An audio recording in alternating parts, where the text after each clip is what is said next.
Amid this chaotic battlefield, Yu Zhonghun appears as a professional mercenary. The staff in his hand is the clearest proof of his class, a necromancer. At Zhonghun's summons, skeleton soldiers emerge one after another, tirelessly confronting the goblins. Upon seeing this, several soldiers cannot help exclaiming, "So this is necromancy, the power considered the strongest in recent years? I never thought I would see it in an E-rank dungeon. If his power is developed properly, he'll surely become a ranker." Hearing their praise, Zhonghun feels a little smug, as his status is compatible with the unique power known as necromancy. Among the world's 7.9 billion people, only around 1,000 possess this ability. It is an exceptionally rare class. However, there is one unfortunate problem. Zhonghun can only summon E-rank skeleton soldiers. E-rank is the lowest rank. That's right, he is merely an abnormal, cursed necromancer. Sure enough, he soon hears more whispers. Are those the skeletons everyone talks about? Isn't that the most basic necromancer summoning spell? Why can he only summon those skeletons? Why do you think? He's saying an E-rank dungeon like this is so easy that those ordinary skeletons are enough. Man, I'm so jealous. They think Zhonghun is concealing his true strength and even envy him. Only he knows that he is merely an E-rank necromancer.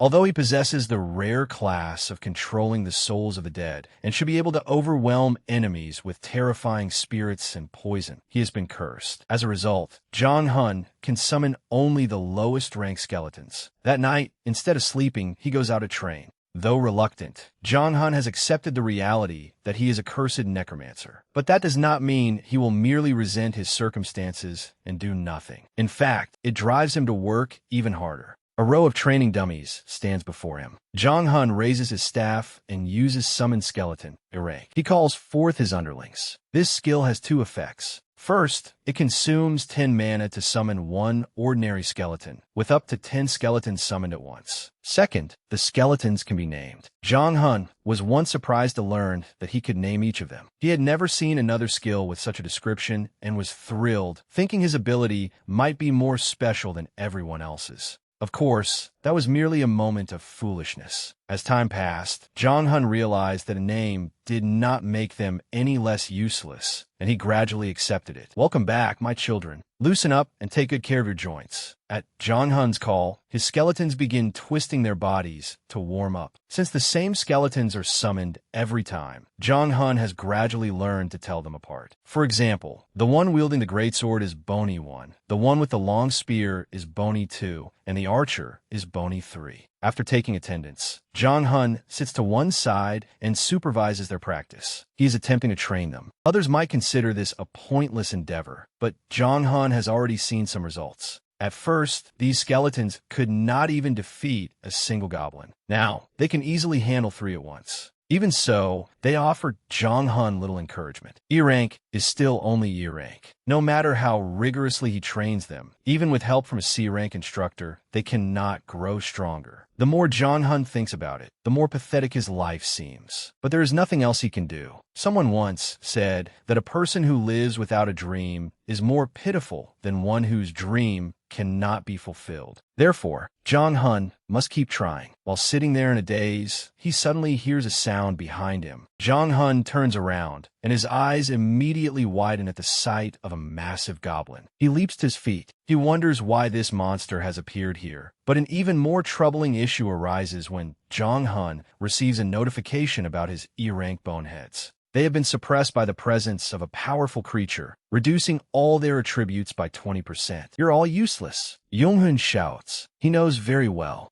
that a goblin appearing here means a dungeon has broken open nearby, which poses a far greater threat than the monster before him. A dungeon break occurs when an uncleared dungeon ruptures and releases its monsters. The enormous goblin before Zhonghun raises the axe in its hand. He naturally does not want to die here, but unfortunately, he has no power to fight back. In desperation, Zhonghun yells, "Stop it, Bony 1." The skeleton immediately charges forward and blocks the enemy's axe with its sword. Compared to the goblin's massive body, it looks so fragile as to be useless, and its resistance merely enrages the monster. In the blink of an eye, Zhonghun watches 2 of his beloved boneheads get destroyed. Seeing how dire the situation is, he turns and runs. After disposing of the underlings blocking its path, the goblin rushes after him, only to be abruptly stopped by an arrow striking its head. That's right, Bony 3 is still alive, although it is not much stronger than Bony 1 or Bony 2.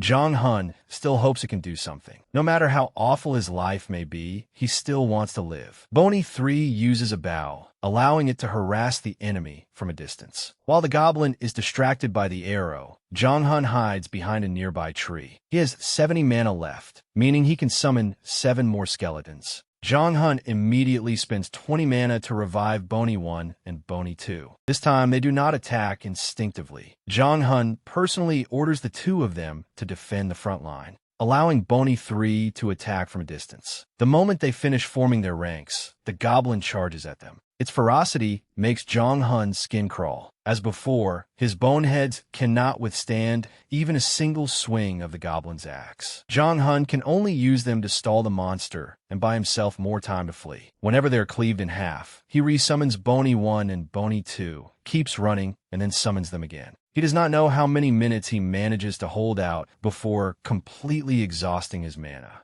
To recover his mana, Jong Hun must rest, but resting in this situation would mean surrendering his life. How could he possibly do that? Driven into a corner, Jong Hun clenches his fists and raises them before his face. Only the 3 boneheads from his final summons stand before him. Although he knows they cannot withstand even one attack from the goblin, he truly does not want to give up. Perhaps that very determination helps Jong Hun activate his hidden advantage, because the status window before him suddenly changes. Notification: conditions fulfilled. Jong Hun stares at the message. He remembers seeing it before, but the urgent situation left him no time to check it. Another line appears beneath it. You have fulfilled the hidden condition for the cursed necromancer's special ability, Rule of 10,000. Jong Hun's entire body is suddenly enveloped in dazzling golden light. The system explains that upgrading his special ability requires tremendous effort, and that the hidden condition was to use Summon Skeleton.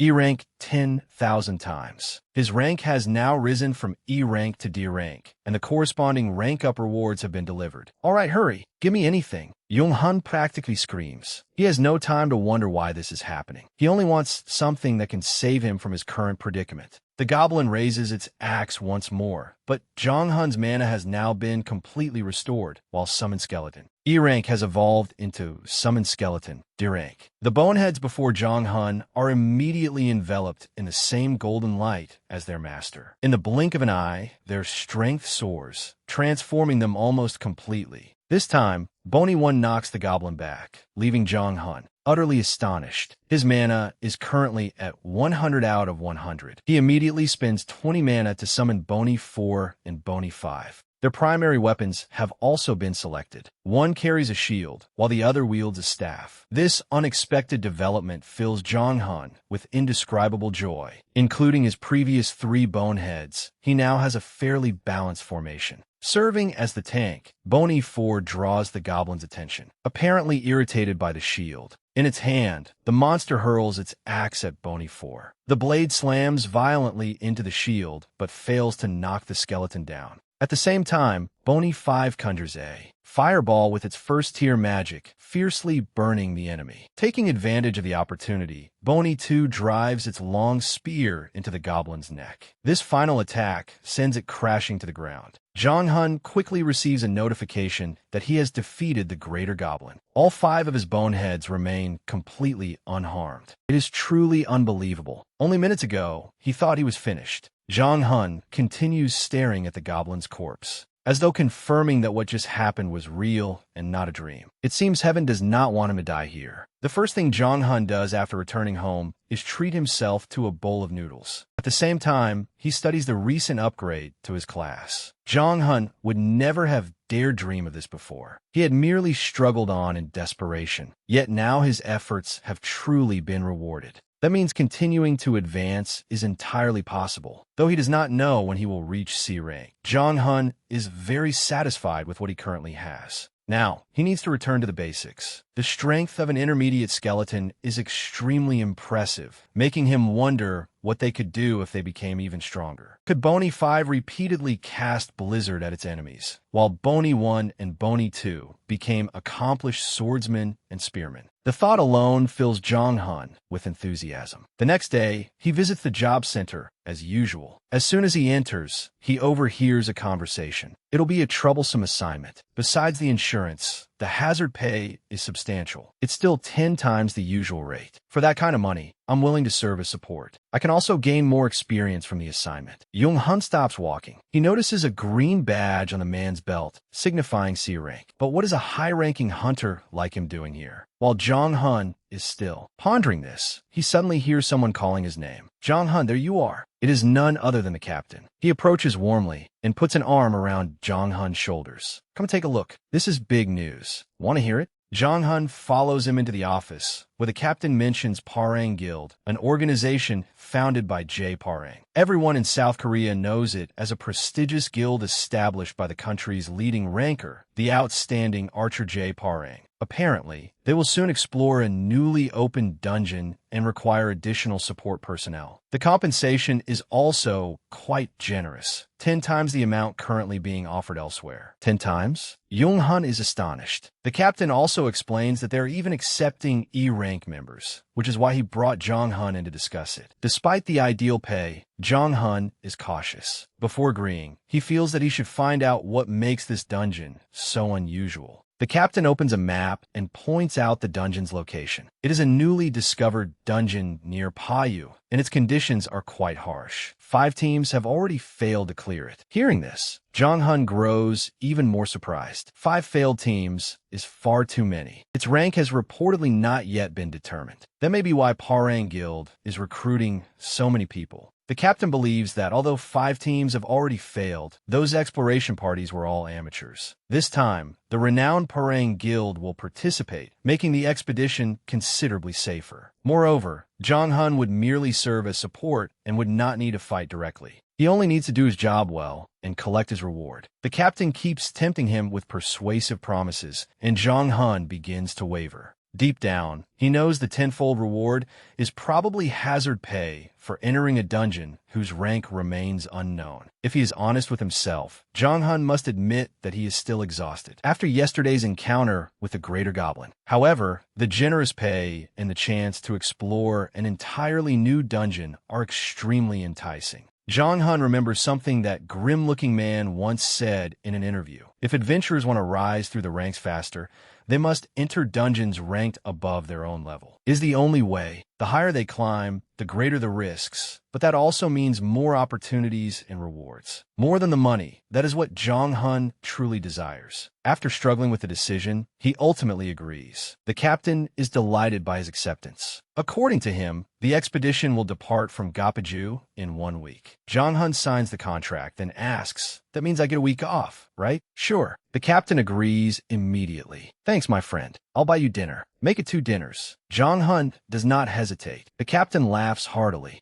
and nods in agreement. Jong-hun then quickly returns home. He wants to use his week off to train his boneheads. Unlike before, now that he knows training them truly works, his mood is considerably better. These skeletons will continue growing stronger, and if they keep developing like this, he might even become a ranker. Compared to struggling in vain, effort that produces visible results is far more encouraging. That day, Jong-hun takes his boneheads to the training dummies as usual. He is eager to see exactly what D-rank skeletons can do. Bony 1 is the first to demonstrate its strength. The remaining underlings follow, each displaying its power in turn and leaving their master. Jong-hun completely stunned. Although they're only D-rank, he feels they're already nearly as strong as C-rank summons. Yesterday, when they faced that Greater Goblin, he knew they had become much stronger, but he had never imagined they could be this powerful. Seeing the training targets scattered across the ground, Jong-hun realized that the first problem he needed to address was replacing his training equipment. These wooden dummies were no longer useful, since they could not withstand even a single blow from his skeletons.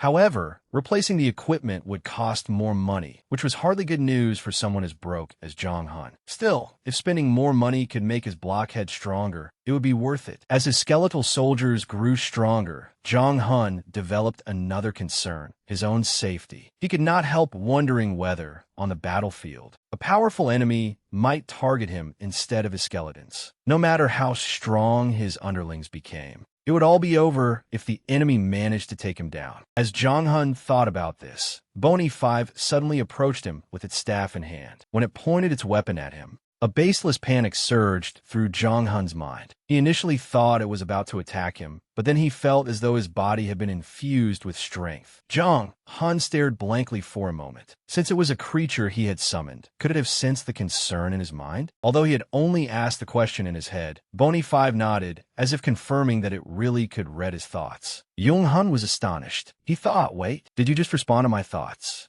This time, not only Bony 5, but all the other blockheads nodded in unison. Jong Han could not help marveling at the sight. His blockheads had always followed his orders, but after their upgrade, they could even express their opinions. That was incredible. He then began wondering about Bony 4 and Bony 5's abilities. Did Bony 4's shield have any function besides blocking attacks? Did Bony 5 possess any skills besides Fireball? It also seemed to have used magic to create an invisible barrier around him just now. How was he supposed to use that barrier? As before, Bony 4 immediately understood his thoughts and stepped forward. It slammed its shield heavily into the ground, then pointed toward the broken wooden dummies scattered ahead. A string of question marks seemed to appear above Jong Han's head. What was this blockhead trying to tell him? Suddenly, Bony 1 charged forward with its sword, while Bony 4 blocked the attack with its shield. Bony 3 then joined in, firing a volley of arrows at the same time. Bony 4 swiftly raised its shield again and blocked every arrow. Once it was done, it struck an extremely smug pose. Its shield was remarkably sturdy, without even the slightest scratch. Jong Han suddenly understood. Bony 4 was offering to take the place of the wooden dummies that had been destroyed. The blockheads continued their mock battles, alternating between attacking and defending as they trained. Jong Han felt that his financial problem had been partially solved. If the Skeletal Knight helped with training, he would not need to buy more equipment. Returning to the air shield Bony 5 had placed around him, Jong Han wanted to test whether it was truly safe. He therefore ordered Bony 2 to attack him. Obeying its master's command, Bony 2 thrust its razor-sharp spear at him without mercy. Jong Han instinctively raised both hands in fear, but he was not injured. The spearhead had been stopped by the air shield.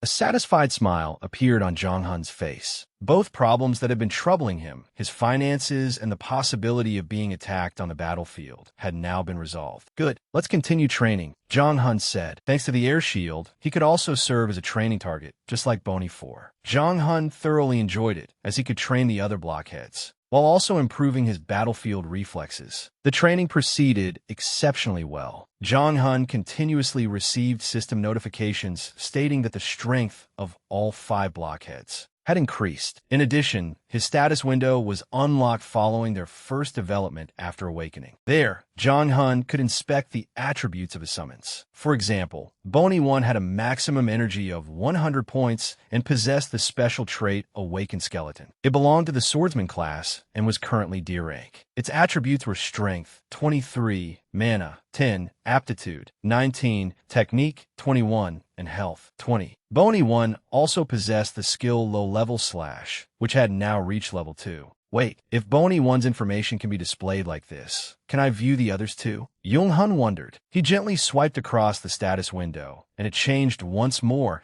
displaying the attributes of the other 4 blockheads. He felt as though he had just discovered an entirely new world. Because they had trained for different lengths of time, the attributes of Bony 1, Bony 2, and Bony 3 differed greatly from those of Bony 4 and Bony 5. However, they proved that all his efforts until now had not been wasted. From this point onward, Jong Han simply needed to develop them in a balanced manner. These status windows seemed to fill him with renewed strength. Jong Han resolved to help. His blockheads grow into the strongest skeletons in the world. As the day of the dungeon expedition approached, he had more and more matters to consider besides training his underlings. That day, Jong Hun went out to purchase additional necessities. He returned with a backpack full of supplies, including a sleeping bag and plenty of preserved food. He also brought medicine. His purpose in joining this group was to serve as a support and gain more experience so that he could level up. Although he was still somewhat anxious, he could not back down after deciding to participate. When Jong Hun arrived at the gathering point that day, he heard the person in charge shout, "Necromancers, come over here and follow the instructions. You must wait in front of the dungeon gate. We will all enter together." The dungeon was not far from Paiyu Station. Jong Hun could sense a faint source of energy approximately 200 meters away. The area outside the dungeon entrance had been sealed off, while the hole beyond it resembled an ordinary, naturally formed dungeon. Unlike Jong Hun, the other mercenaries became extremely tense as they approached the entrance. No matter how they looked at it, this appeared to be a high-difficulty dungeon. People often said that the denser the band of color surrounding a gate, the greater the dungeon's difficulty, and the greater its potential rewards. This dungeon gate happened to display that very phenomenon. The mercenaries could only reassure one another that nothing dangerous would happen because they were accompanying Parang Guild. After all, they were merely there as supports and only wanted to finish quickly, then go home for a bowl of porridge and a few glasses of rice liquor. Standing nearby, Jong Hun happened to overhear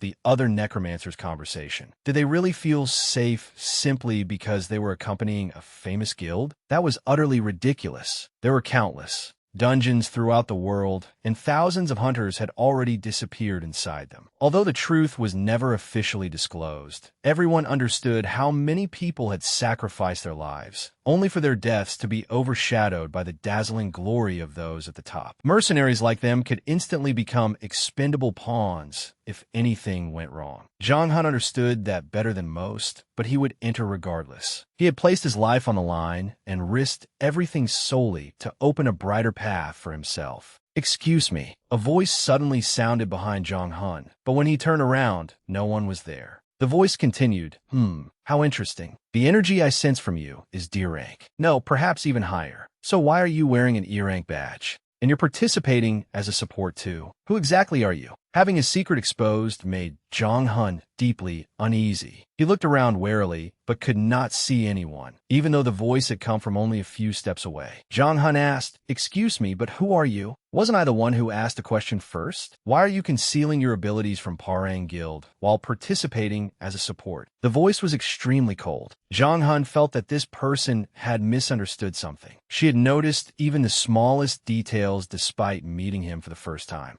In any case, Parang Guild was filled with A-rank hunters, while he was merely an insignificant mercenary. The difference between D rank and E rank should hardly matter to them. Anxious, Jong Hun unconsciously tightened his grip on his staff and clenched his teeth. Even these subtle reactions did not escape the hidden woman's notice. He heard her say, "That expression only makes you more suspicious. Are you a spy who has received acting lessons? If so, you've severely underestimated Parang Guild's intelligence network. Did you think I wouldn't realize that you were a spy sent by another guild?" Only then did the woman emerge from thin air. It appeared that she had been concealed by stealth the entire time. Her sudden appearance greatly startled Jong Hun, but what placed him under even greater pressure was the dazzling golden badge on her belt, an insignia reserved for S-rank hunters. That meant this woman was one of South Korea's 37 rankers. Since she was famous, Jong Hun recognized her immediately. Soju, the Shadow Queen and younger sister of Parang Guild's leader. As Soju approached, Jong Hun's body trembled uncontrollably. He was well aware of the Shadow Queen's reputation. Thanks to her unique assassination abilities, Soju had become someone no one dared provoke. Putting aside how frightening she was, Soju was also a ranker whom Jong Hun had always admired. He had never imagined that he would have an opportunity to speak with her. Soju's icy gaze remained fixed firmly on Jong Hun. Seeing this, he hurriedly explained, "Ma'am, I believe you've misunderstood something. I'm not a spy from another guild. I'm only a D-rank hunter. If someone were an enemy of Parang Guild, they would surely belong to another major guild. Why would they use a low-ranking hunter like me?" Jong Hun was so nervous that he did not know what to do with his hands or feet. After hearing his explanation, Soju's expression became even darker, making the surrounding air feel as though it had frozen. Just as Jong Hun grew so tense that he could barely breathe, the woman before him suddenly burst out laughing. Her cold expression vanished. Smiling brightly, "So you said,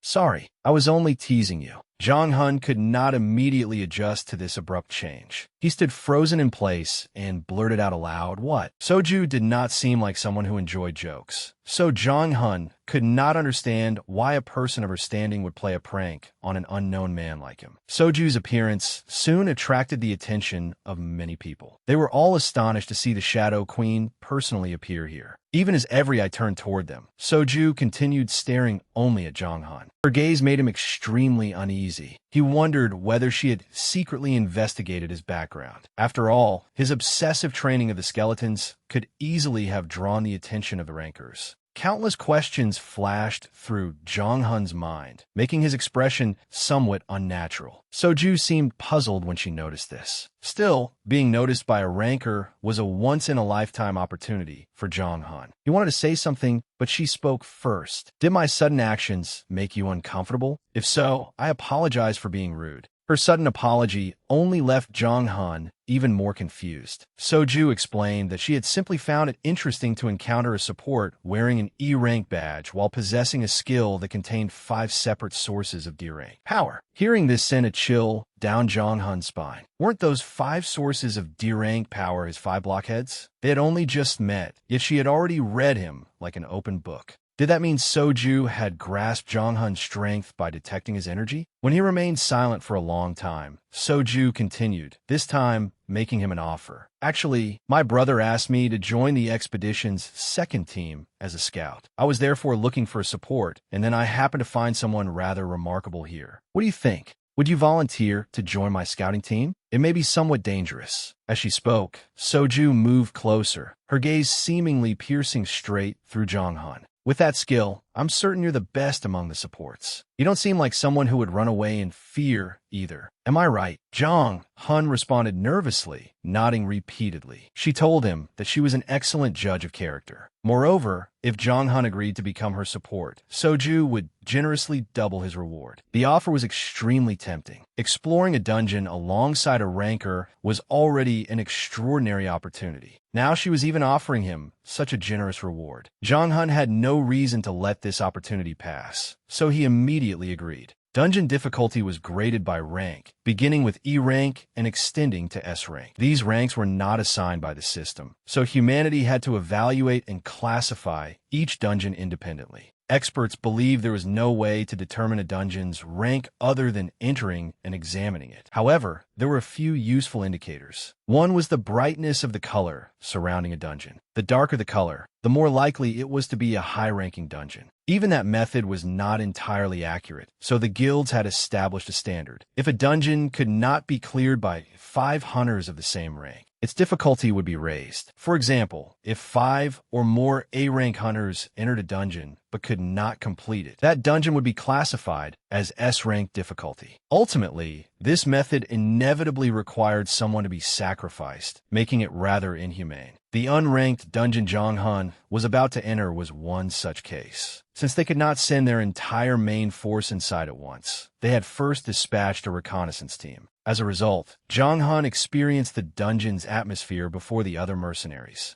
He had finally entered the dungeon. The first thing Jong Han noticed was the sound of dripping water. It appeared that he was inside a cave. Fortunately, the glowing stones provided enough light for them to see. "Oh, glowing stones? We could probably earn a decent amount if we took and sold them." A curious young hunter looked around. "Stop! Haven't you heard about the hunters who died after recklessly touching items inside dungeons?" Another hunter replied. At the front of the group, Soju appeared listless as she stretched and let out a long yawn. Jong Han silently observed them and came to one conclusion. Everyone seemed relaxed. That was understandable. Aside from Soju, who wore a golden S-rank badge, everyone else wore A-rank badges. At that moment, Soju suddenly warned them, "Don't let your guard down. Everyone prepare yourselves. Flying Sword and Little Flame will scout the area first." Flying Sword and Little Flame were the 2 A-rank hunters directly behind her. The task of navigating was assigned to a middle-aged man named Kong Song-guk. He was responsible for finding the exit while also protecting the support.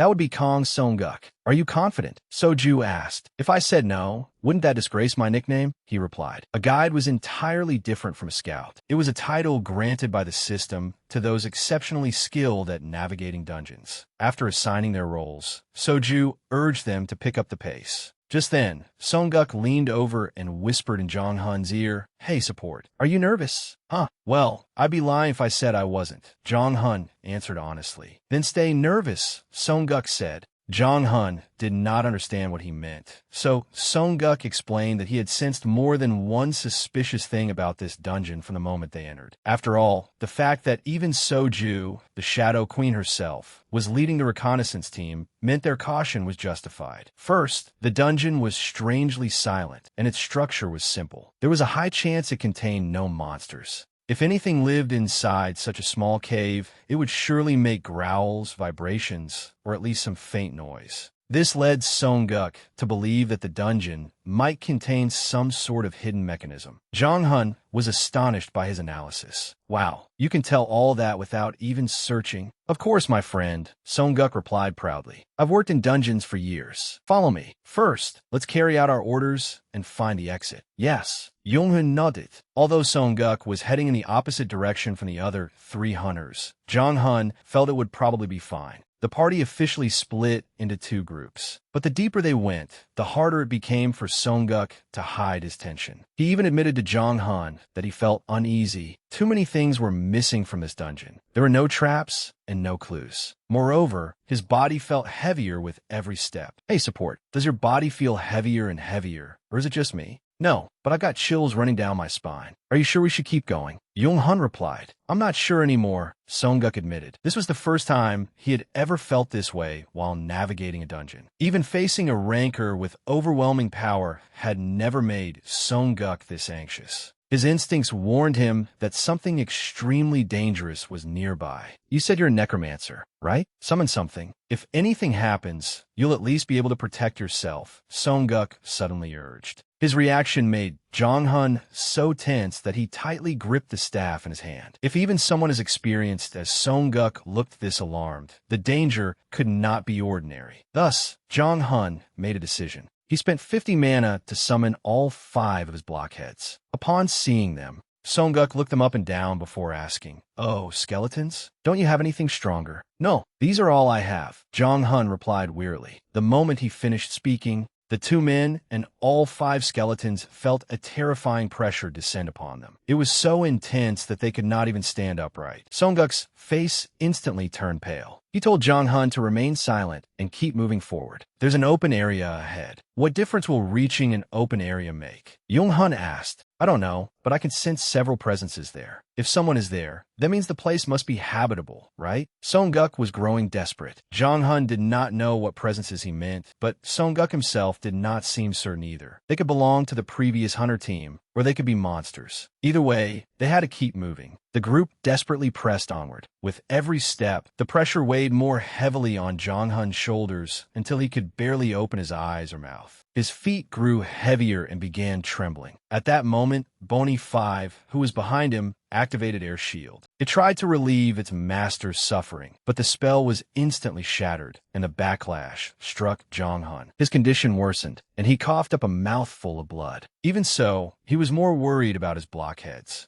This was the first time Jong Hun had encountered pressure powerful enough to shatter a spell the instant it was cast. His blockheads had no choice but to support him as he walked. Kong Song-guk had already moved far ahead of him. What did this mean? Jong Hun wondered. Had the newly appeared dungeon in Payu turned out to be so difficult that it could make even an S-rank hunter nervous? Jong Hun did not want to die a pointless death here. His goal was to become an S-rank hunter. To accomplish that, he first had to survive. His steps grew increasingly unsteady until he seemed to pass through an invisible curtain of white mist. A new notification appeared before him. It read, "You have reached Stage 1, the resentful white-haired old man." Jong Hun did not understand what it meant. Then the words in the status window changed again. Stage 1, the resentful white-haired old man. His resentment runs so deep that frost has covered his hair. Enter the room and defeat the old man. Along with the notification, a door appeared before Jong-hun. He immediately guessed that the resentful, white-haired old man mentioned in the notification must be this dungeon's final boss. But then Jong-hun heard human voices. Ulmans. The voice was filled with joy. Hunters have finally arrived. Are you the rescue team? Song-guk stopped in front of Jong-hun, while Jong-hun watched the group warily. Could they be the previous team of hunters who had endured the pressure and made it this far? The group also examined them. The first thing they noticed was the purple A-rank badge attached to Song-guk's belt, followed by Jong-hun's skeletons. They immediately cheered. It really is the rescue team. Please save us and get us out of here. But could you give us some food or water first? We're so thirsty. Distribute the emergency rations first, Song-guk told Jong-hun. Jong-hun was still uncomfortable that Song-guk had run ahead to save himself and left him behind. But he also understood. That was simply how dungeons worked. If someone could not protect his own life, how could he protect anyone else? Jong-hun took out some food and several bottles of water. The group devoured everything as though they had been starving for months. Watching them left Jong-hun with mixed feelings. One wrong decision, and he might have ended up just like them. Easy now, calm down, and eat slowly, Song-guk said. Can you explain what happened here? A man who appeared to be the team leader stepped forward to speak on behalf of the others. First, he produced his B-rank badge and explained that he was the highest-rank hunter among the survivors. After spending so long trapped between life and death in this dungeon, they all agreed that it was truly hell. The team leader had been a hunter for years, but he had never encountered such a strange dungeon. What do you mean by strange? Song-guk asked. The man immediately replied, Isn't it obvious? Look around. There's absolutely no exit. This matched Song-guk's earlier unease. It seemed the hunter team had wandered around the dungeon for a long time. Yet no matter which direction they took from the starting point, every path through the cave eventually led them to the same wooden door. They were trapped by the oppressive aura and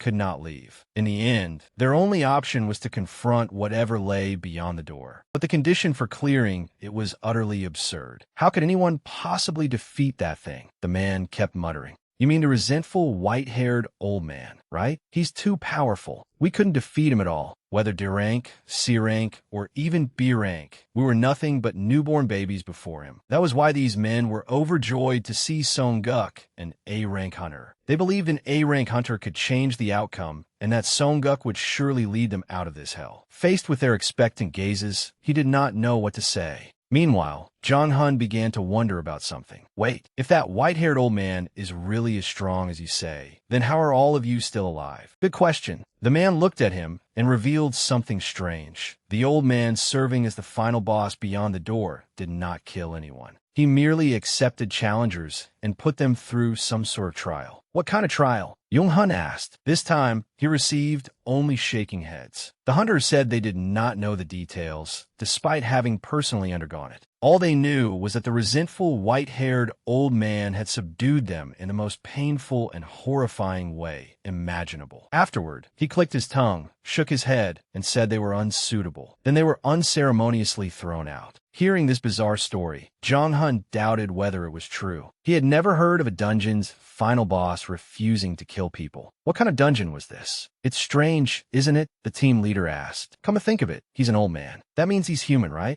This is the first time I've encountered a human dungeon boss since the world changed. The revelation was truly astonishing. A dungeon's final boss was human. This was also the first time Jong-hun had heard of such a thing. Even so, he resolved that they had to open the door, complete the mission, and find the exit. Jong-hun looked doubtfully at Song-guk. He could not rely on Kong Song-guk for this, because the man specialized only in navigation. Jong-hun racked his brain for a solution. What should he do? Suddenly, a voice rang out. Mr. Kong. It was Soju, who had arrived with her teammates. What are you doing here? After hearing the full story, she immediately made a decision. All right. Soju looked toward the door, radiating that oppressive aura. We should go in at once. Judging by their auras, these survivors are neither imposters nor part of a trap. What concerns me is how overwhelmingly powerful that aura is. Even so, Soju's face remained unfathomably confident. But we can't sit here forever, can we? The trapped hunters embraced one another emotionally. We're saved. 3 A-rank hunters and an S-rank hunter. I'm so moved. She's from Parang Guild, right? From now on, I'll bow toward Parang Guild's headquarters every morning. Soju and her teammates quickly advanced. The support and survivors will remain here. We'll handle this. Jong Hun watched her in admiration, thinking that an S-rank hunter truly stood on an entirely different level from an A-rank. Not only that, but she was also one of the world's top 1,000 rankers. Soju tied back her hair in preparation for battle. Gripping her weapon tightly, she turned to the others. Let's go. Everyone get ready. Soju slowly pulled the door open. Everyone's expressions darkened with extreme tension. Yong-hun waited silently outside. Suddenly, a loud crash startled him. Sehen and Shinobu were hurled out of the room. That hurts! Damn it, that hurts! Even Soju was flung out, covered in injuries. The terrifying force ruthlessly blasted her away, and the door slowly swung shut. Jong-hun stood rooted to the spot in disbelief. What the hell had just happened? He stared at their miserable condition in shock. They had been inside for less than 10 minutes. Even Soju struggled to stand. Had an S-rank hunter truly been defeated that quickly? She clenched her teeth, utterly unwilling to accept it. I am on Sutabid. That's ridiculous. Support. Hearing Soju call him, Jong-hun immediately responded, yes. She approached and held out her hand. Give me one of the high-grade potions in your bag. I'm going back in. Jong-hun could not understand what she was saying. Did this woman truly intend to go back in after being defeated like that? He hesitantly took out a potion. Are you sure? Soju answered without hesitation, yes. Just as the survivors said, the old man didn't kill me. He only subdued me in an extremely painful way. Jong-hun handed her the potion. Soju took it and firmly declared, I've made up my mind. She clenched her teeth and prepared to drink the entire potion. I have to show him. Then he'll see whether I'm truly suitable. Hearing this, Jong-hun carefully analyzed her words. Was suitable not a term commonly used when a master sought a disciple? If that was true, a theory began forming in his mind. Could the old man's resentment stem from his failure to find someone suitable? Soju finished drinking the potion and turned back toward the room. All right, I'm going in again. And thus began Soju's seemingly endless series of challenges. Inside the room, she was beaten mercilessly. Time after time, she was hurled back outside. Soju lay face down on the floor, panting heavily from exhaustion. Even so, she only became angrier. This is infuriating. Soju cursed loudly without restraint. What the hell does he want from me? That detestable old man. I thought he only excelled at swordsmanship, but he's also a master of the spear. Still refusing to admit defeat, she entered the room again. Fine, let's see who wins this time. Yong-hun was speechless. An entire day passed as he helplessly watched Soju get kicked out of the room again and again. On the second, third, and fourth days, she continued challenging him without rest. Covered in wounds, Soju shouted furiously. She raised a trembling finger and cursed the old man. Who the hell is he? He can even use magic. How is anyone supposed to pass this trial? Jong-hun also shook his head wearily. This was a serious problem. Even if Parang Guild came to rescue her, the same issue would persist. He gradually realized a painful truth. I have a feeling that even 5 rankers wouldn't be able to defeat that old man. Soju rose to her feet. All right, I admit it. Filled with determination, she turned toward Jong-hun. That old man is strong, incredibly strong. But as long as I'm alive, I'll continue challenging him. Her spirit astonished Jong-hun. Was this the mentality of a ranker? He slowly rose to his feet as well. But as he surveyed their current situation, he realized they could not clear the dungeon, and the survivors were beginning to suffer. Jong-hun's expression grew resolute. I'm frustrated too. He tightened his grip on his staff. I can't just sit here and do nothing. Come to think of it, every hunter here has passed through that door and returned. Everyone except me. Shinobu noticed him as well. Confused, Soju asked, what is it, support? Jong-hun stated his intention without hesitation. I think I should try going inside. Soju thought she had misheard him. Excuse me? Everyone else looked equally doubtful. Had they heard correctly? A support wanted to enter a room where even a ranker had failed? I thought you were only a novice necromancer who could summon a few skeletons. Shinobu stepped forward and spoke harshly. You should behave like a support and stick to carrying the bags. He angrily warned Jong-hun, know your place. Then Shinobu reached for his sword. Seeing this, Jong-hun grew extremely nervous. Soju finally spoke up. Stop. She lowered her voice and asked, Jong-hun, why? Is it because you don't trust me? The tension in the air steadily mounted. Is it because you don't trust me? Jong-hun immediately shook his head. That's not it. Soju reminded him of their agreement. According to our original contract, your support, you aren't allowed to give your opinion on how the dungeon is explored. Jong-hun quickly replied, I understand that. She placed a hand on her hip and asked seriously, Then may I ask why you want to take the challenge? Jong-hun began explaining in earnest. That old man said he was searching for someone suitable. He laid out his earlier reasoning. I think his resentment may be connected to his search for a worthy disciple. And being worthy means having potential. That person doesn't necessarily have to be perfect. In other words, he wasn't talking about their current level. Soju seriously considered his words. So instead of defeating the old man, you want him to become your master? Jong-hun nodded excitedly. That might be the hidden condition for clearing the challenge. Jong-hun thought more deeply about it. A hidden condition. Sometimes dungeons have alternative ways to clear them. Soju repeated his words. A hidden condition? Then she cautiously continued. Supposing you're right, how do you plan to become his disciple? Are you saying you have more potential than I do? Standing nearby, Shinobu's face darkened. Things are getting even more tense.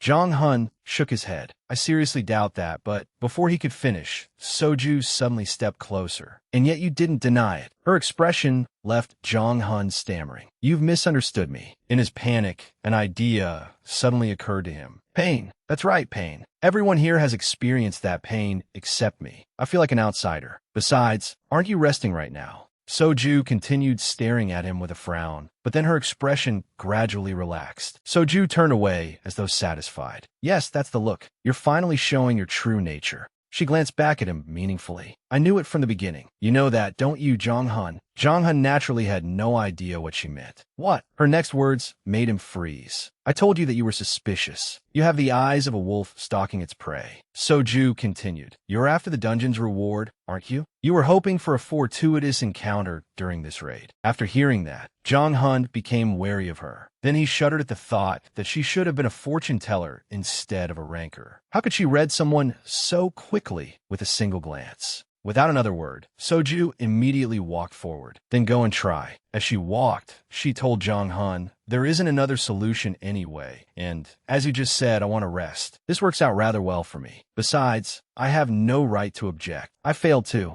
Jong-hun's mouth fell open as if he couldn't believe what he had heard. Really? Soju confirmed it once more. Yes, but you only have one chance. She turned back and warned him seriously. As you can see, our emergency supplies are almost gone, and the rescue team hasn't arrived. That means we need to finish this as quickly as possible. Jong-hun immediately bowed. I understand. Thank you. Then he fixed a determined gaze on the door. All right. He began advancing with firm steps. Jong-hun hesitantly placed his hand on the door. A system message appeared. Challenge the trial by opening the door. Would you like to open it? The door opened, and an overwhelming aura surged forth. Challenge. An old man with silver hair, consumed by deep resentment. His resentment runs so deep that frost has formed upon his hair. Defeat the old man. Suddenly, a terrifying force struck Jong-hun. Ugh! The room's interior was completely enveloped by the aura. Jong-hun struggled desperately to remain standing, but in the end, he could no longer endure it and collapsed his knees. Alden emerged from within the aura and mocked him. What is this? First, that wretched girl kept returning, and now someone even more pathetic has appeared. He extended a hand as if to draw something out of Jong-hun. You aren't even worthy of my gaze. I should dispose of you immediately. A murderous gleam flashed in Alden's eyes. Jong-hun felt as though he were being strangled and couldn't breathe. At that moment, another system message appeared. You are confronting the memory of a cursed soul. A hidden condition has been fulfilled. This is a hidden condition for the unique power of the cursed necromancer. The words left him stunned. What? An encounter with the memory of a cursed soul?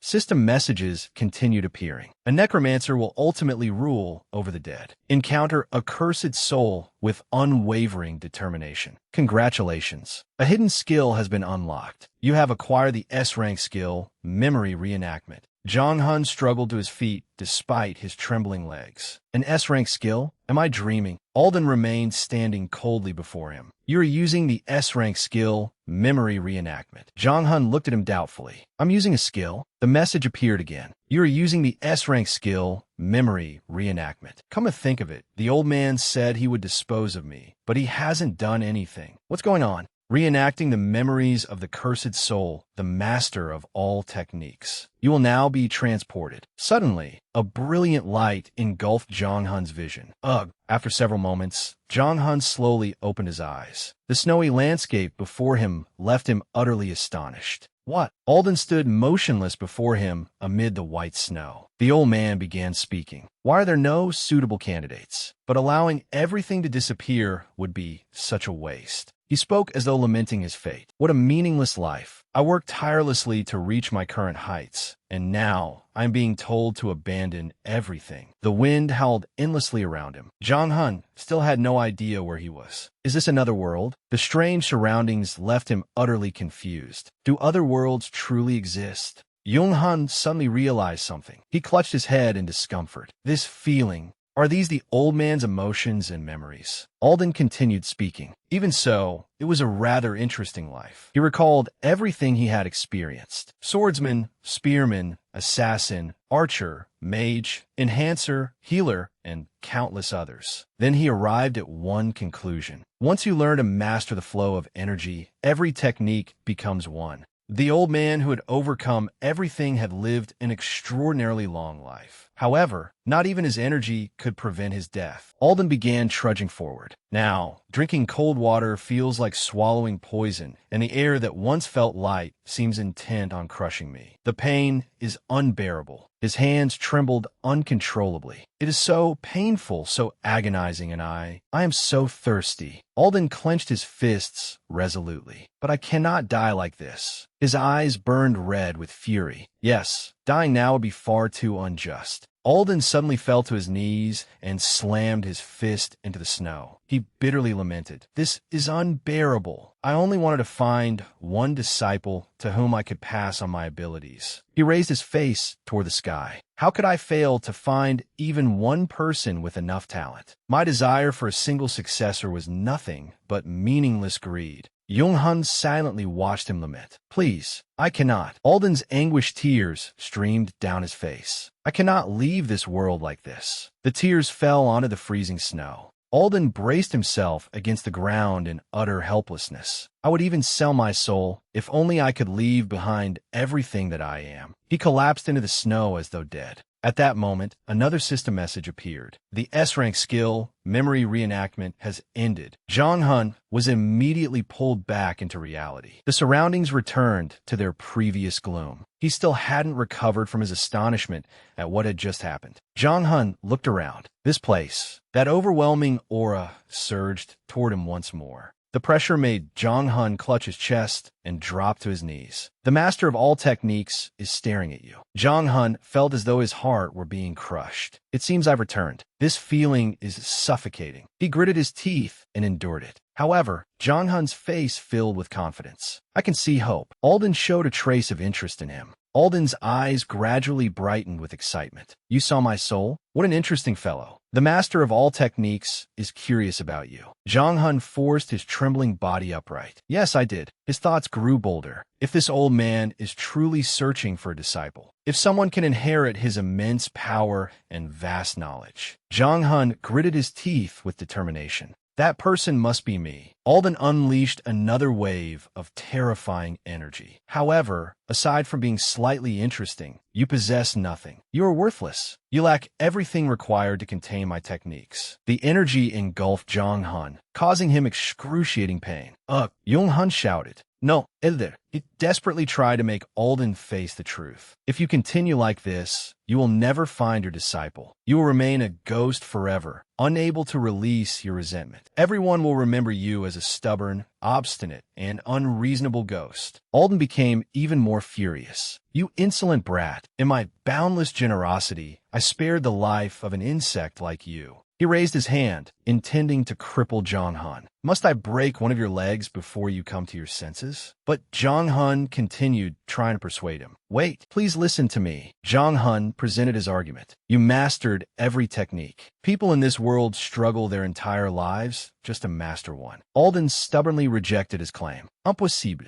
The world is vast, and time is endless. There must be many geniuses like me. Jong Hun pointed outside to give him a practical example. Consider the woman who just entered this room. Would you believe that she is one of the strongest people in this world? Alden stared at him in disbelief. What? Seeing Alden hesitate gave Jong Hun a glimmer of hope. If even a ranker like Soju, someone who had once represented my ultimate goal, provokes this reaction from him, Jong Hun carefully observed him. In any case, the old man had taken the bait. Alden still refused to believe him. Impossible. How could she be one of the strongest with skills at that level? You're trying to deceive me, aren't you? Jong Hun stood up and used all his strength to persuade him. Look into my eyes. Do I look like a liar? He shouted with conviction. I know you can immediately tell whether I'm lying. Alden finally showed a trace of hesitation. You truly are serious. How unfortunate. Jong Hun continued. Elder, if no one can meet your standards, why not consider using me? Alden looked confused. Using you? Jong Hun continued, trying to persuade him. Yes, pass your abilities on to me. But Alden still refused. Are you saying I should accept you as my disciple? I thought you were merely insolent, but now you have revealed yourself to be utterly shameless. I would rather teach a piece of garbage than teach you. Jong Hun still refused to give up. Listen, I'm not asking you to teach me directly. Jong Hun opened his status window. All right, nothing seems unusual. Status, Hunter Ioo Yonghun. Alias, X, Energy, 100/100. Special ability, Cursed Necromancer. You possess the Necromancer class, granting you the ability to control the souls of the dead. You can use terrifying spirits and poison to subdue your opponents. However, you're cursed and can only summon skeletons. Skill, Summon Skeleton, Derank. Yonghun activated his skill.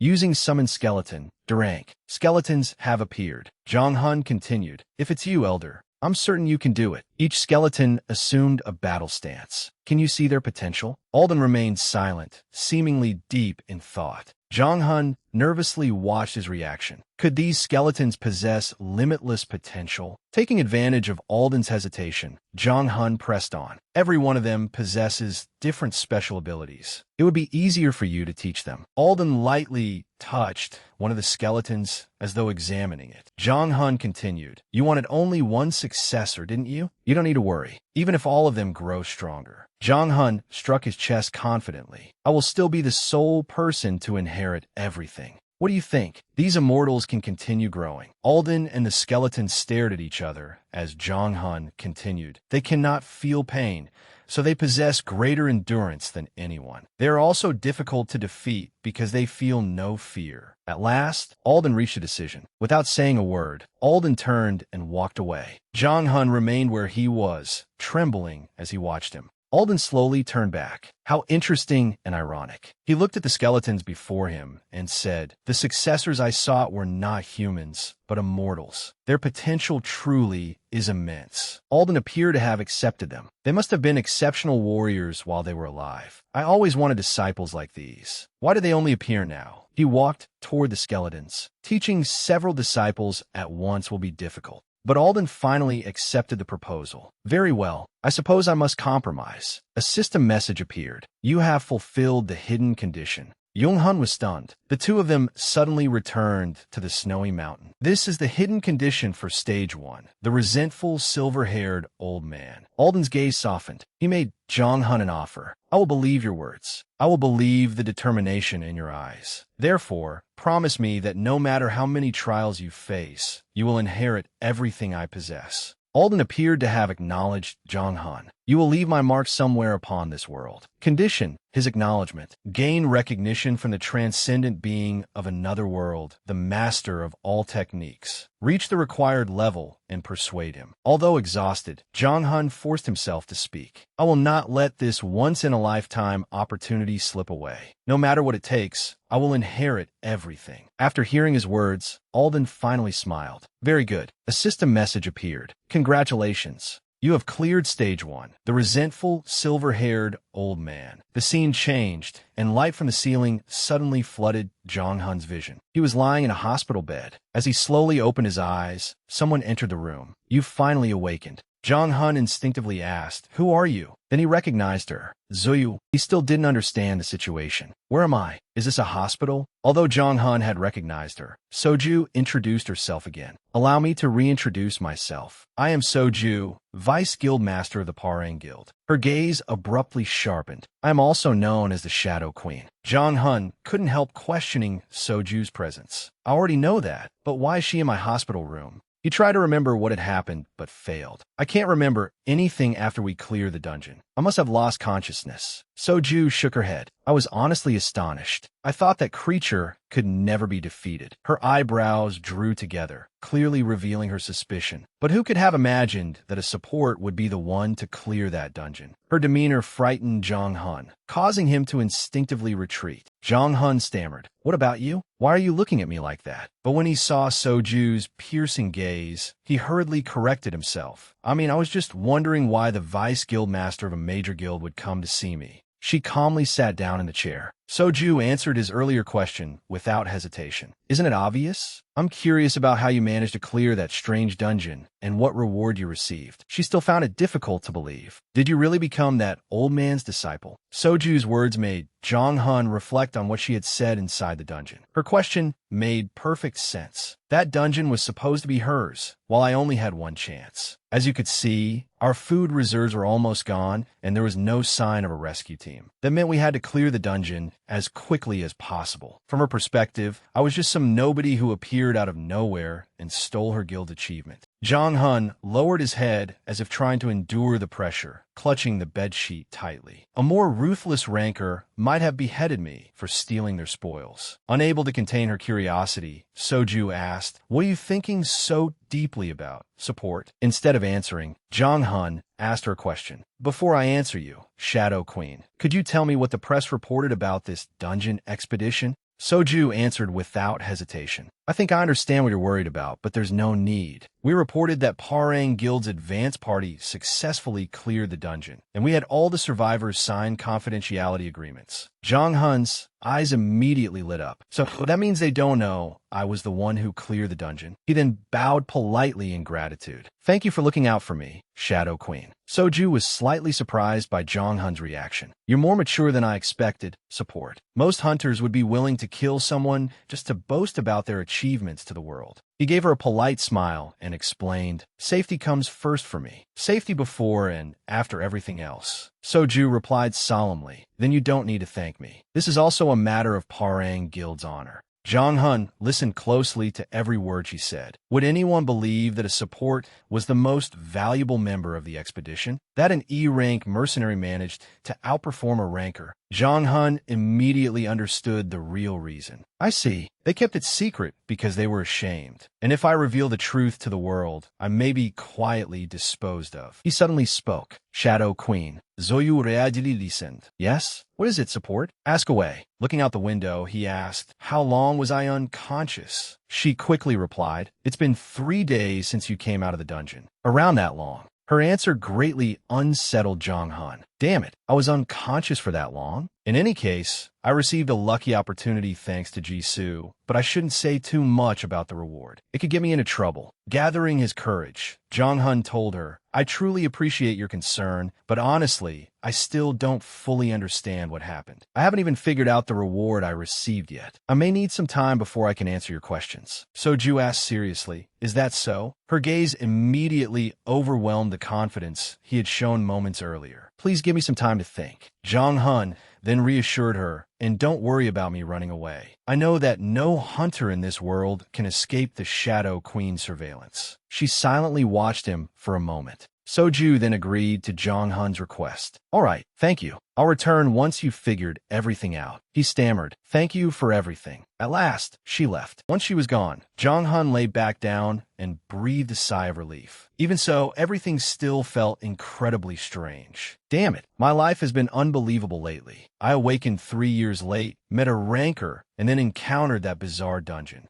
Those events filled Jong Han with both anxiety and hope. On top of that, I could end up in a difficult situation with Parang Guild if I'm not careful. On the other hand, I might be able to build a good relationship with them. A system window suddenly appeared. Check rewards. Accept. Jung Han sat bolt upright in surprise. Oh, right. I was interrupted before I could check my rewards. He reached out and pressed accept. Check rewards. Accept. Reward notifications appeared one after another. Receiving rewards. Congratulations. Your energy has permanently increased by 20. You have acquired the S-rank skill, All Technique Tutelage. However, only one reward caught Jong Han's attention. Another S-rank skill? An information window appeared before Jong Han. Status window. Hunter, Ioo Yonghun. Alias, none. Energy, 100/100. Special ability, Cursed Necromancer, D rank. You possess the Cursed Necromancer class, which grants the ability to control the souls of the dead. You can subdue your enemies with terrifying spirits and poison. However, you're cursed and can only summon skeletons. Skills. Summon Skeleton, D rank. Memory Reconstruction, S rank. All Technique Tutelage, S rank. He suppressed his laughter so fiercely that his entire body trembled. Incredible. The rewards suddenly made Jong Han realize something. Summon Skeleton, D rank. Memory Reconstruction, S rank. All Technique Tutelage, S rank. So this is why veteran hunters become addicted to dungeons like that. One skill was completely unfamiliar to him. Memory Reconstruction, S rank. Effect 1. Read the memories of the dead. What is this? It seems like some kind of hidden skill. Jong Han pondered silently. I'm glad I was able to read the old man's memories thanks to this skill, but it honestly doesn't seem very impressive. He set it aside and moved on to the next skill. In any case, I'm sure I'll eventually find a way to use it. Next, All Technique Tutelage, S rank. Effect 1. Consumes 20 energy to summon for 60 minutes. The Grandmaster of all techniques who once dominated another world. Effect 2. The Grandmaster of all techniques cannot exert physical force upon this world. He can only pass on his knowledge for a limited time. Effect 3. This skill has a 24-hour cooldown. Effect 4. Only the skill's user can perceive the Grandmaster of all techniques. The information left Jong Han completely stunned.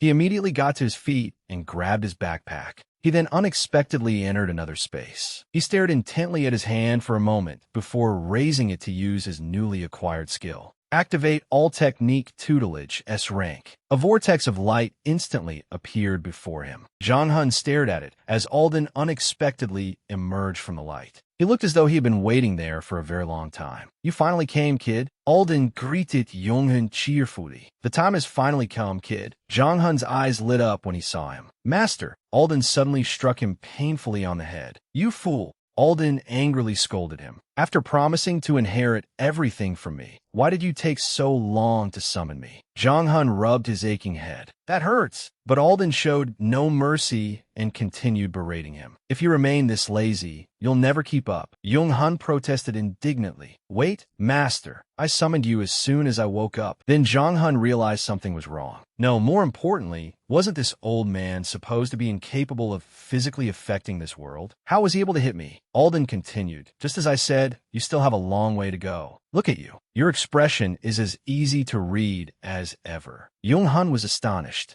Alden calmly addressed his doubts as Jong Han rose and slowly approached him. You are mentally linked to me. Do you really think I need to worry about whether I can cause you pain? Without wasting any more time, Alden got straight to the point. In any case, now that you've summoned me, let's begin immediately. We have no time to waste. Jong Han remained somewhat dissatisfied, but agreed. Yes, master. He raised his staff and prepared to activate his skill. I only need to summon the skeletons, right? But Alden stopped him. No, that won't be necessary. He then unexpectedly asked Jong Han for his opinion. First, decide what you wish to learn today. I already understand the talents of those 10 skeletons. Alden pointed directly at his face. The problem now is you. Jong Han became annoyed because he did not understand what Alden meant. Why am I the problem? Is this old man about to lecture me again? As Alden walked, he asked, Do you know why I was called the Grandmaster of all techniques? He posed a cryptic question. I received that title after learning and perfecting countless disciplines. Did you think I only had a few things to teach you?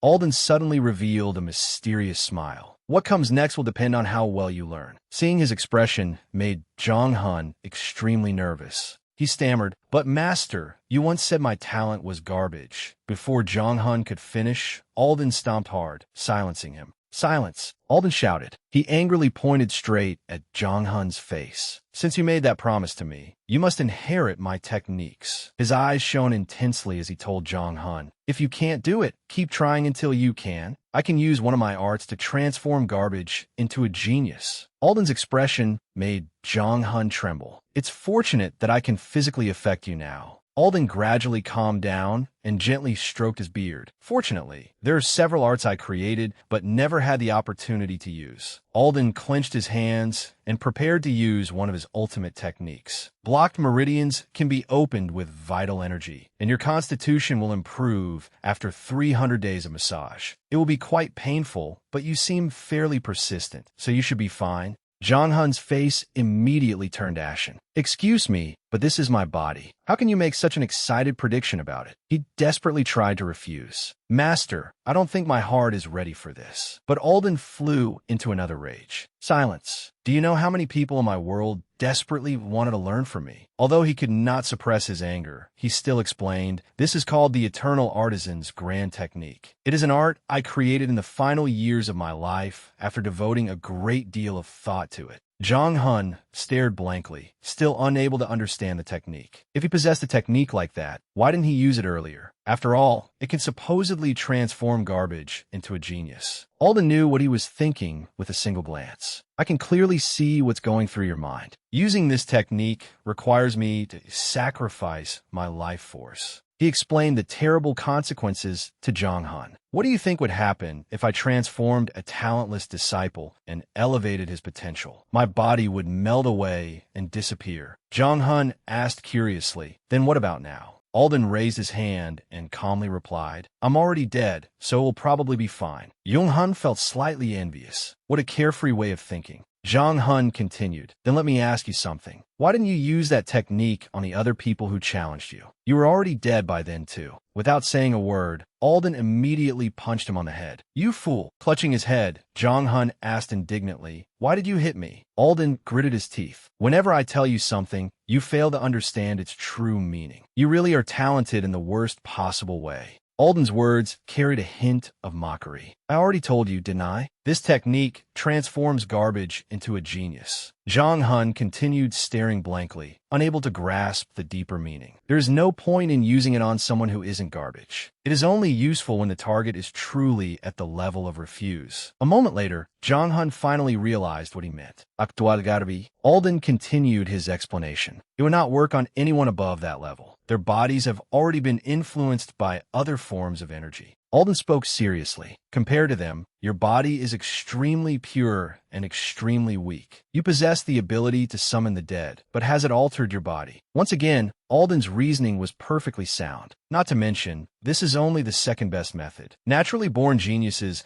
are still more impressive than manufactured ones. I had planned to seek out candidates with far greater potential than you. But before he could finish, Jong Hun spoke. "I understand." He seemed to have accepted Alden's reasoning. His words were harsh, but they still made perfect sense. Jong Hun now realized how much he stood to gain. "If I strengthen more than just my skeletons, can I become even more powerful? This truly kills two birds with one stone." Alden cracked his knuckles and asked, "Are you ready?" Filled with determination, Jong Hun answered, "Yes." A moment later, his agonized screams echoed across the sky. Jong Hun collapsed painfully onto the ground. "Wait, that hurts!" But Alden refused to stop and continued pounding his back. "Why are you overreacting? I haven't even started yet." Jong Hun desperately endured the old man's devastating blows. "I have to persevere. If I want to become a ranker, I must endure this." He suddenly realized something. But wait, this is only the beginning? Seeing that Jong Hun had endured it, Alden prepared to increase the intensity. "You certainly have courage." "Excellent. I'll increase the speed." Jong Hun clenched his teeth and struggled to endure. "Endure it. You must endure. You Jong Hun." A notification window appeared before him. Notification: you have acquired the C rank skill, Pain Resistance. This skill possesses further growth potential. A heaven-shaking blow slammed directly into Jong Hun's back. Completely exhausted, he collapsed face first onto the ground. Alden slowly straightened up. That completes the grand technique. You endured it remarkably well. Although you're garbage, you can withstand quite a lot. Jong Hun no longer had enough strength to respond. If you possess the desire to become stronger, as well as the mental fortitude and perseverance to endure the process, Alden stroked his chin and looked at Jong Hun with satisfaction. Then you are not completely useless. Jong Hun's face darkened as he asked, "Are we finished for today?" However, the ordeal was far from over. What are you talking about? We still have 30 minutes left. Alden grabbed Jong Hun and lifted him bodily. Get up. Did you think today would consist of nothing but a relaxing massage? He then pointed toward the skeletons. Aren't those skeletons waiting for you? Jong Hun could no longer hold back his tears. They streamed down his cheeks. I really want to die. Alden gently stepped forward. The foundation of every discipline is physical strength, and it seems these skeletons can develop physical strength despite having no muscles. As he spoke, Alden bent his legs and carefully demonstrated. Let us begin with the proper posture. This is the horse stance I frequently used while I was alive. The skeletons obediently copied him. Most of the human body's muscles are concentrated in the lower body, so building a solid foundation is essential for developing strength and stability. Naturally, Jong Hun was not allowed to escape the exercise either. His face turned pale as he thought, he just finished torturing me, and now he wants me to hold this position too? Watching Jong Hun's body tremble violently, Alden spoke. As I told you, you have no talent. At this point, however, his gaze showed a trace of expectation. Nevertheless, you possess one thing, perseverance. He continued. Furthermore, the necromancer must not be weaker than the creatures he summons. Exhausted, Jong Hun cursed him inwardly. I know. That's why I'm trying my hardest to endure this, you old man. He could clearly feel that his body was no longer obeying him. My muscles are so badly torn that they may never recover. What is even the point of this training? This is clearly torture. Time continued to pass beneath the vast sky. Jong Hun collapsed onto the ground, unable to catch his breath. Alden looked up at the sky for a moment before speaking. All right, we'll finish here for today. He continued. Perform this physical exercise every morning. Do not even think about summoning me if you fail to do so. Jong Hun replied, fine. As soon as he finished speaking, the time limit expired. Alden's figure slowly faded away as a system notification appeared. The duration of the S-rank skill, All Technique Tutelage, has ended. This skill can be used again in 24 hours. The Grandmaster of all techniques has been dismissed. Nearby, two skeletons approached and peered down to check on Jong Hun. Drenched in sweat, he struggled to call out, Bony One. Hearing its name, the skeleton hurriedly bent down and awaited Jong Hun's command. He reached out with trembling hands and pleaded, sorry, but could you carry me? His vision gradually blurred beneath the sunlight. I can't walk any farther.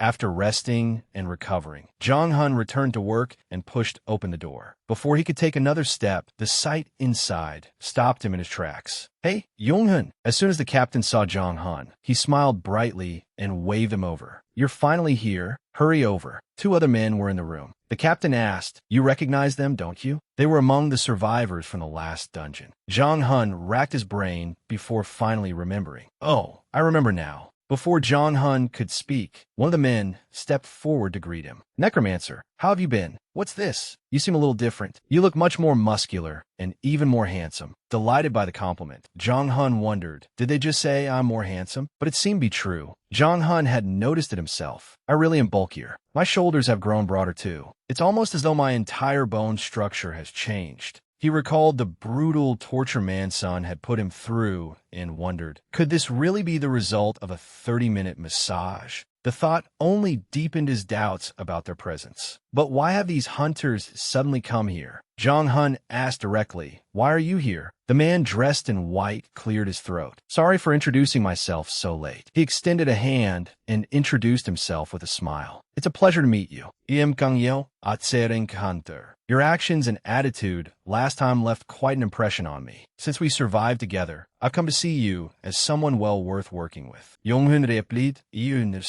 it's nice to meet you. As you know, I'm only an E-rank necromancer working as a mercenary. My name is Aoo Jungen. Ji-ho continued, right? Now, let's get to the point. A new dungeon has appeared. Zhang Hun repeated, a new dungeon? Yeho Enser. That's right. It's a fairly well-known type of C-rank dungeon, and we'd like to hire you. His proposal startled Zhang Han. I heard you're having financial difficulties and will take any job you can get. Is that right? There was no longer any doubt. Zhang Han shot a resentful glare at the captain, who hurriedly looked away. That bastard. He sweet-talked me into this just to make sure I'd have work. With no other choice, Zhang Han nodded. Well, it's true that I need money. Yeho smiled. Is that so? This dungeon is rather troublesome for a C-rank one, but still worth attempting. If we're lucky, the rewards will be excellent. I recently heard of a group obtaining a strength enhancement elixir. Those words left Zhang Han stunned. A strength enhancement elixir? Strength enhancement elixirs were extremely rare dungeon rewards regardless of rank. They were premium medicines capable of curing any curse or disease. Ji-ho cheerfully asked, what do you think? Not bad, right? This time, you won't be a support. You'll be a full member of the party. Zhang Han asked, what about my pay? Yeho burst out laughing. What do you mean? You're not joining as a support, so naturally, we'll split the profits evenly. That delighted Zhang Han. Really, Zhang Han immediately began calculating. If we really find a strength enhancement elixir, its average value is around 50 million won.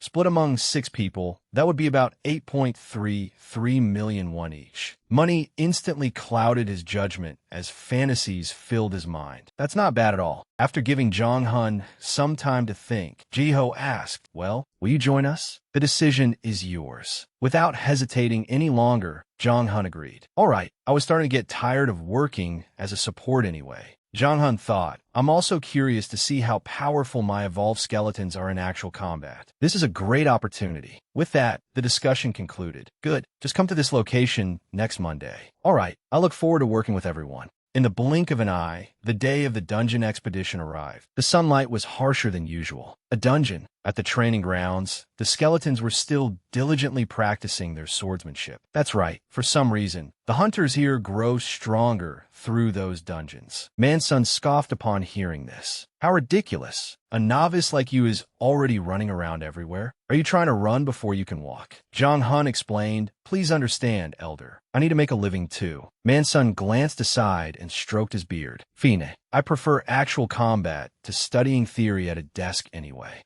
Zhang Han's face lit up. Does that mean you give me permission? But Mansun interrupted him. His expression darkened, and a sharp glint flashed in his eyes. I will not permit you to neglect your training. What is that reaction? Were you planning to escape? I know you can summon me inside the dungeon. Zhang Han was left speechless and stammered helplessly. I suppose I can. Mansun lightly waved him over. There's no time to stand around. Let's begin the massage. Jung Han recoiled in horror. What? Wait, we're starting right now? No, wait. But was already too late. Zhang Han's agonized screams shattered the peaceful atmosphere. As with his previous training sessions, he was only allowed to rest after being completely exhausted, both physically and mentally. All right, that's enough for today. You did well. Zhang Han looked back with an exhausted expression, barely able to breathe. I nearly died again. Yet he secretly felt fortunate when he remembered the earlier system notification. Pain resistance, C rank. Effect 1, you resist pain. Effect 2, as pain intensifies, your senses become numb. This is the new skill I obtained from that notification. Without it, I never would have endured this. Zhang Han stared intently at the system window. Fortunately, this skill still has room to develop. Standing behind him, Mansun applauded. You endured it very well. Jung Han forced a smile. It's all thanks to you, elder. Mansun nodded with satisfaction. I'm very proud. Starting tomorrow, I think we can increase the intensity of your training a little. Zhang Han froze upon hearing that. What? I don't think I misheard you. But Mansun ignored him. All right, let's begin the formal training. He looked toward the skeletons and shouted, everyone assemble. Without hesitation, they quickly ran over and formed a line before Mansun. He pointed at the ground and ordered, come here and hold the horse stance, just like last time. As he spoke, he rolled up his sleeves. From now on, while you undergo physical training, I'll teach each of you one technique every day. Who wants to go first? Zhang Han asked in surprise. One technique. Man's son warmed up his hands. That's right, one technique. When no one volunteered, he looked around and pointed toward one of the skeletons. You there, the one holding the sword. The skeleton nervously turned toward Zhang Han, seeking his approval. Zhang Han explained, he's a swordsman, but he doesn't have any skills. He only knows how to swing his sword. Man's son replied, that doesn't matter. We can develop his skills later. His expression grew stern. For now, just keep swinging your sword, skeleton. The skeleton did not understand what was happening, but it sensed something ominous. Seeing it hesitate, Zhang Han stepped forward and reassuringly patted its shoulder. Don't worry, bony one. He'll turn you into the greatest swordsman of all. Before it could relax, Zhang Han added, although you'll have to train until your bones break. The skeleton's entire body trembled in terror. That day's training continued, with Mansun repeatedly instructing Bony One to swing his sword through the air. Suddenly, Mansun approached Yonghun. Kid, your name is Yu Zhonghun, right? Zhonghun turned around. Yes, elder. Mansun continued. In that case, Zhonghun. Mansun's expression became extremely serious. What do you think swordsmanship is? Zhonghun thought for a moment before answering. Since it's called swordsmanship, isn't it simply a technique for using a sword? Mansun exclaimed, what a simple way of thinking. Just as I expected. He looked up at the sky as he spoke. But you're right. There's no need to overcomplicate it. He held a smooth wooden stick in his hand. Swordsmanship is simply the act of swinging a sword. Nothing more, nothing less.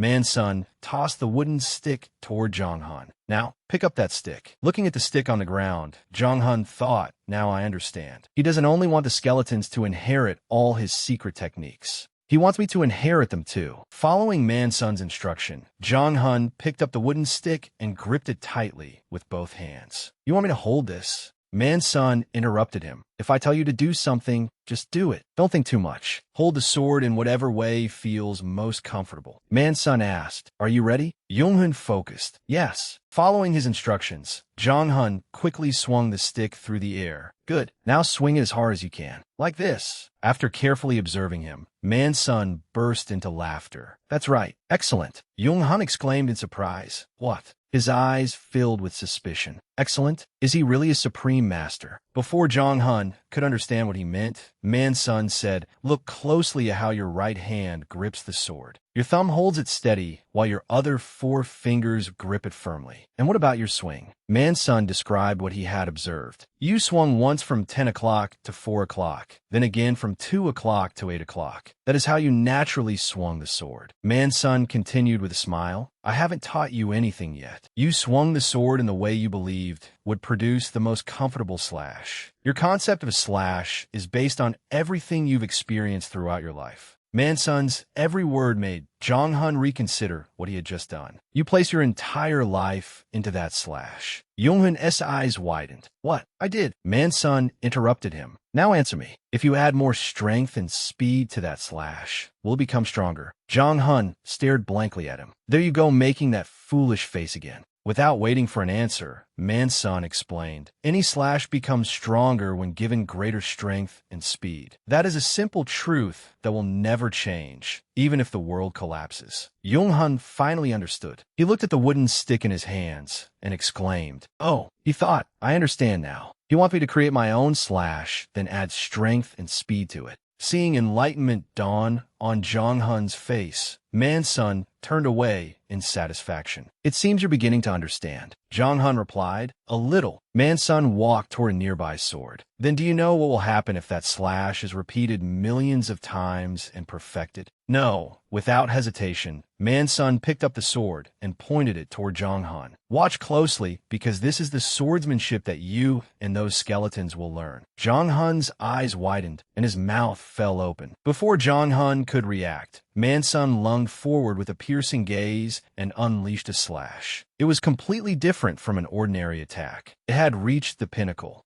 Mansun spoke softly. There's no need for lengthy theories. He emphasized, increase the power of your slash. If you can do that, people will eventually use your slash as the standard. Those words strengthened Zhonghun's resolve, and passion blazed through his body. His hands tightened around the wooden stick. It doesn't matter if my stance looks a little strange. Who cares if I swing my sword differently? This is my sword swing. I'll perform it however I want. The system displayed a notification. You have acquired /C rank. This skill still has further potential for growth. Inside a large office, a pen moved continuously across a sheet of paper on the desk. The silence was suddenly broken by a voice. Big brother. The man paused and looked up. He was the guild master of Parang Guild, the world's 58th ranked ranker, J. Parang, the great archer. The visitor was Soju. J. Parang called out in surprise. Soju? He sprang to his feet. What's the matter? This is the first time you've ever come to see me. She hesitantly sat down. Well, something has been troubling me lately. J. Parang asked. You? After hesitating for a moment, Soju finally asked, could a D-rank hunter suddenly display power that surpasses even a ranker?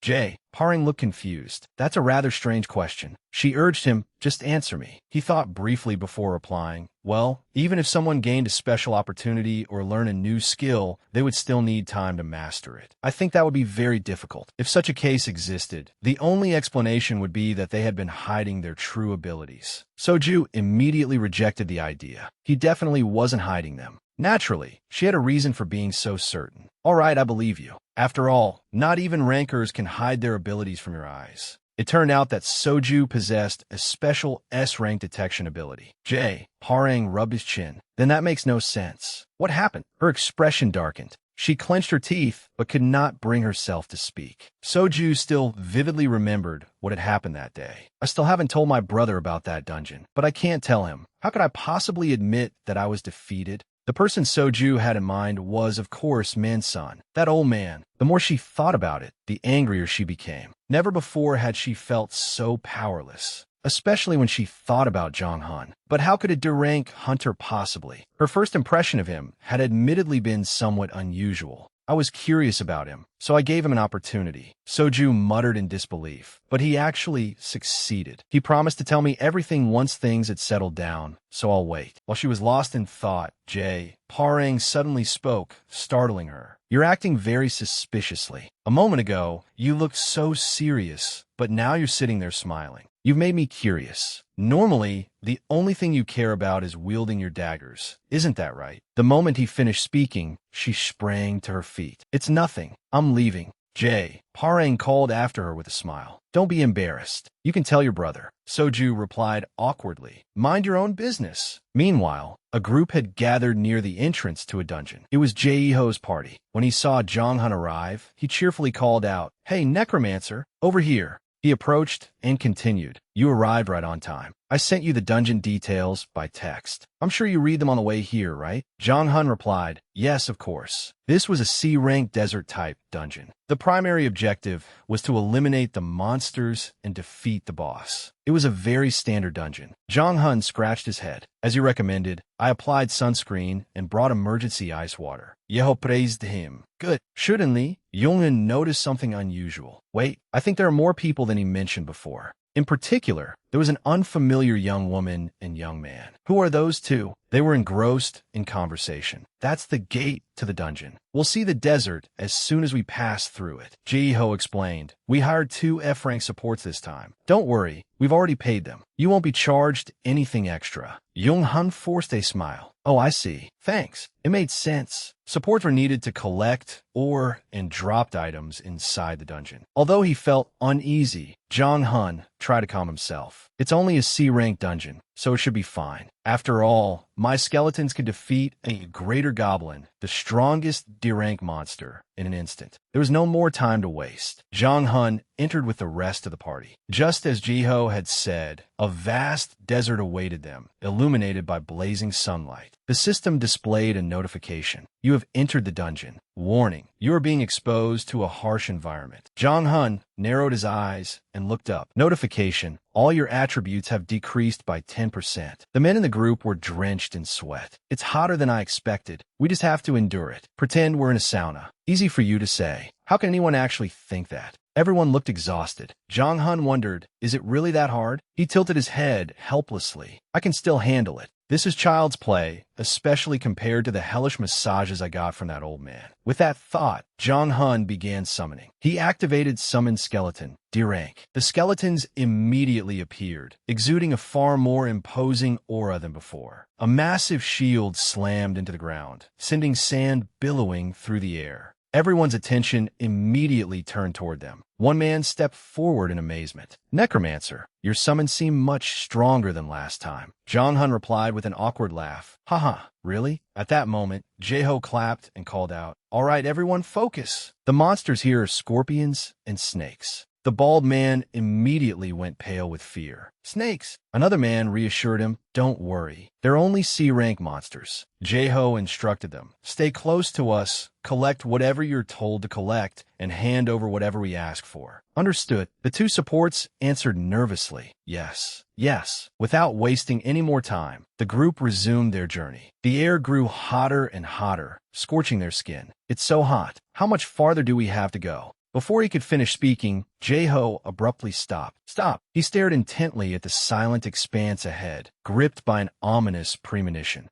However, they waited for some time, and nothing happened. "What is it?" "There's nothing there." Just as everyone lowered their guard, a tremor struck, followed by a scorpion's tail bursting straight out of the golden sand. A vast swarm of scorpions emerged. In the midst of the crisis, one man quickly drew his sword. Jeho calmly dispatched several scorpions in the blink of an eye. Then he shouted, "Everyone remain calm. Form up for battle and get ready." The others responded, "Understood." Battle formation. Standing at the rear, Jong Hun observed everything and thought, "Sirank desert scorpions. They seem about as strong as the greater goblin I fought at the training grounds." With that thought, he quietly called Bony 5. Then he ordered, "Cast air shield on me." A protective barrier formed around Jong Hun. He exclaimed, "Good." Bony 4. Excitement spread across his face as he shouted, "Let's wipe them all out." Looking at the barrier surrounding him, Jong Hun felt completely secure. "I've ensured my own safety." In front of him, Bony 4 began slamming its shield against the ground, producing a thunderous noise. System notification. Bony 4 has used low-level taunt, level 1. Jong Hun shouted, "Come on, destroy them." As soon as they heard the commotion, the scorpions immediately turned around. The desert scorpion is targeting Bony 4. The desert scorpion is targeting Bony 4. Meanwhile,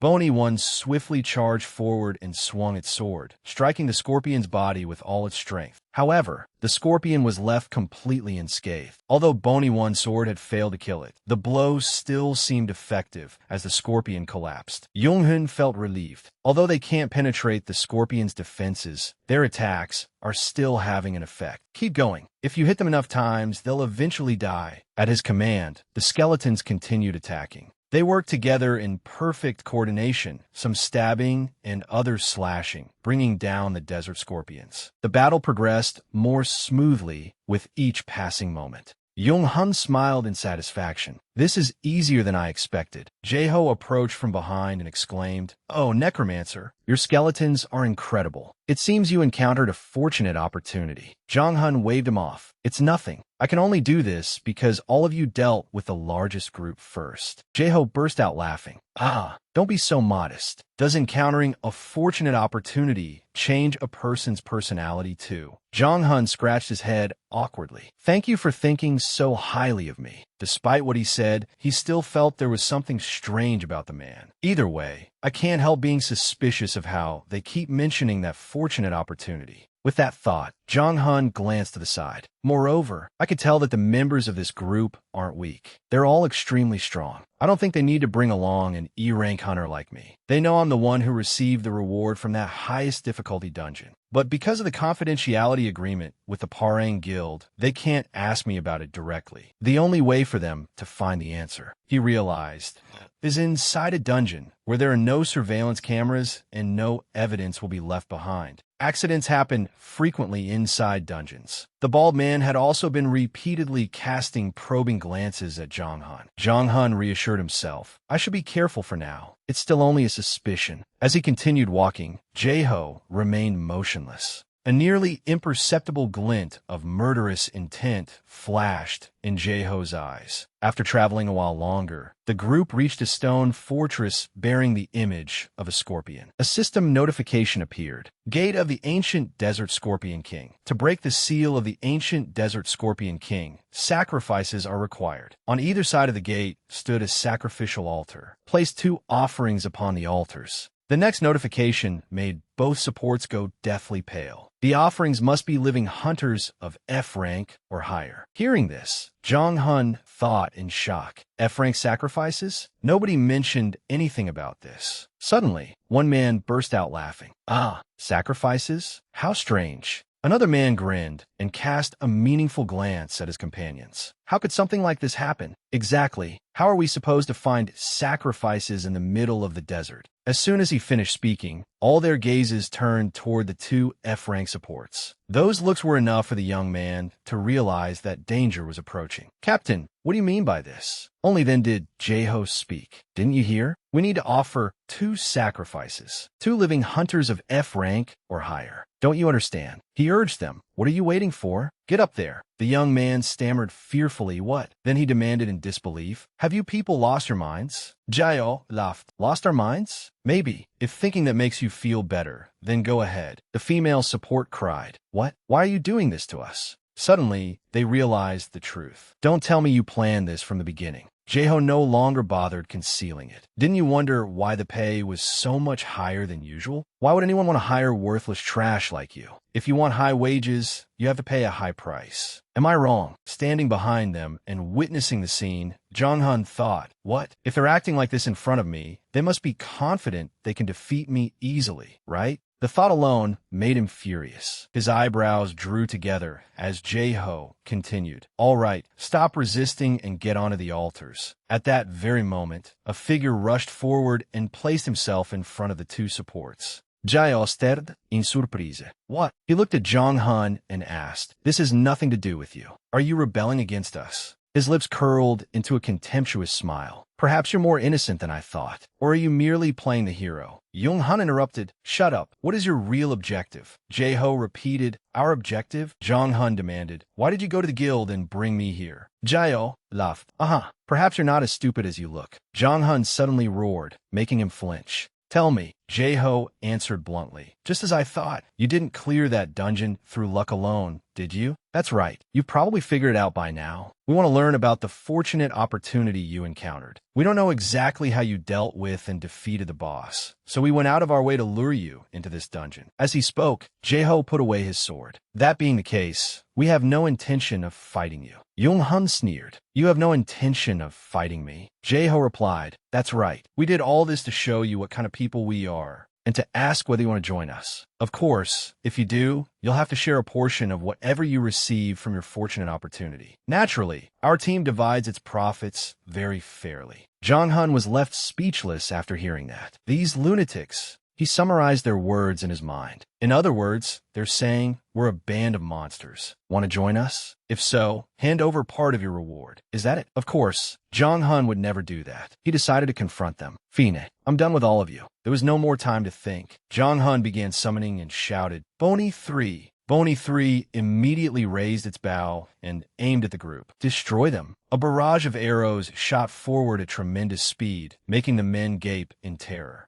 At the most dangerous moment, Jaeho rushed forward and sliced every arrow apart with his sword. A twisted smile appeared on his face. So that's your answer. You'll regret this. However, Jong-hun remained steadfast and refused to waver. I will never cooperate with animals like you. The battle erupted. Bony 1 charged first with its sword, choosing Jaeho as its opponent. Jaeho struggled to block its attacks, his hands trembling as he shouted, Do you think one fortunate opportunity suddenly made you powerful? Just a few days ago, you were nothing but a support. Standing at the rear, Jong-hun quietly observed the situation and thought, he's stronger than I expected. He's a C-rank hunter, but his strength is almost at B rank. Even so, Jong-hun was not particularly concerned. The stronger, the better. As Jaeho continued fighting, a sinister smile suddenly appeared on his face. Then he said, Do you think you can win just because I'm the only one you have to face? That is a grave mistake. A dagger was drawn from deep within the shadows. Do you know why we aren't afraid to enter dungeons with unknown difficulty ratings? Only then did Jong Hun notice the anomaly. His eyes widened in horror. The bloodthirsters. Without the slightest hesitation, he hurriedly signaled Bony One. Although Bony One managed to block the attack in time, Jong Hun still felt an intense burst of pain. Even I, their summoner, felt that blow. A faint black figure materialized behind Jae-ho. The newcomer's face was completely covered, and he held several daggers. That's right. The hunter behind me is an A-rank assassin from Shadow Lucas. The assassin asked, "Are you certain we're talking about the right person? You're the one who cleared the dungeon Soju couldn't correct." Jae-ho answered, "That's right, brother." After studying Jong Hun from head to toe, the assassin remarked, "He doesn't look very strong." Jong Hun's face turned pale. An A-rank assassin? There's no way out. Surviving this long against those B-rank hunters was already a miracle. And if an A-rank assassin interferes now? While his thoughts were in turmoil, the female support suddenly approached with tears in her eyes. "I am sorry. We caused you trouble. But thank you so much. Even though this is the end for us, we're still truly grateful. Thank you." Seeing that, Jong Hun could no longer restrain himself. What did they ever do to deserve this cruelty? Why must they be sacrificed merely because they're weak? He clenched his fist and declared, "I won't give up. I want to save them." His gaze shifted toward the assassin. An A-rank assassin. Just thinking about it made Jong Hun realize there was no way he could defeat him.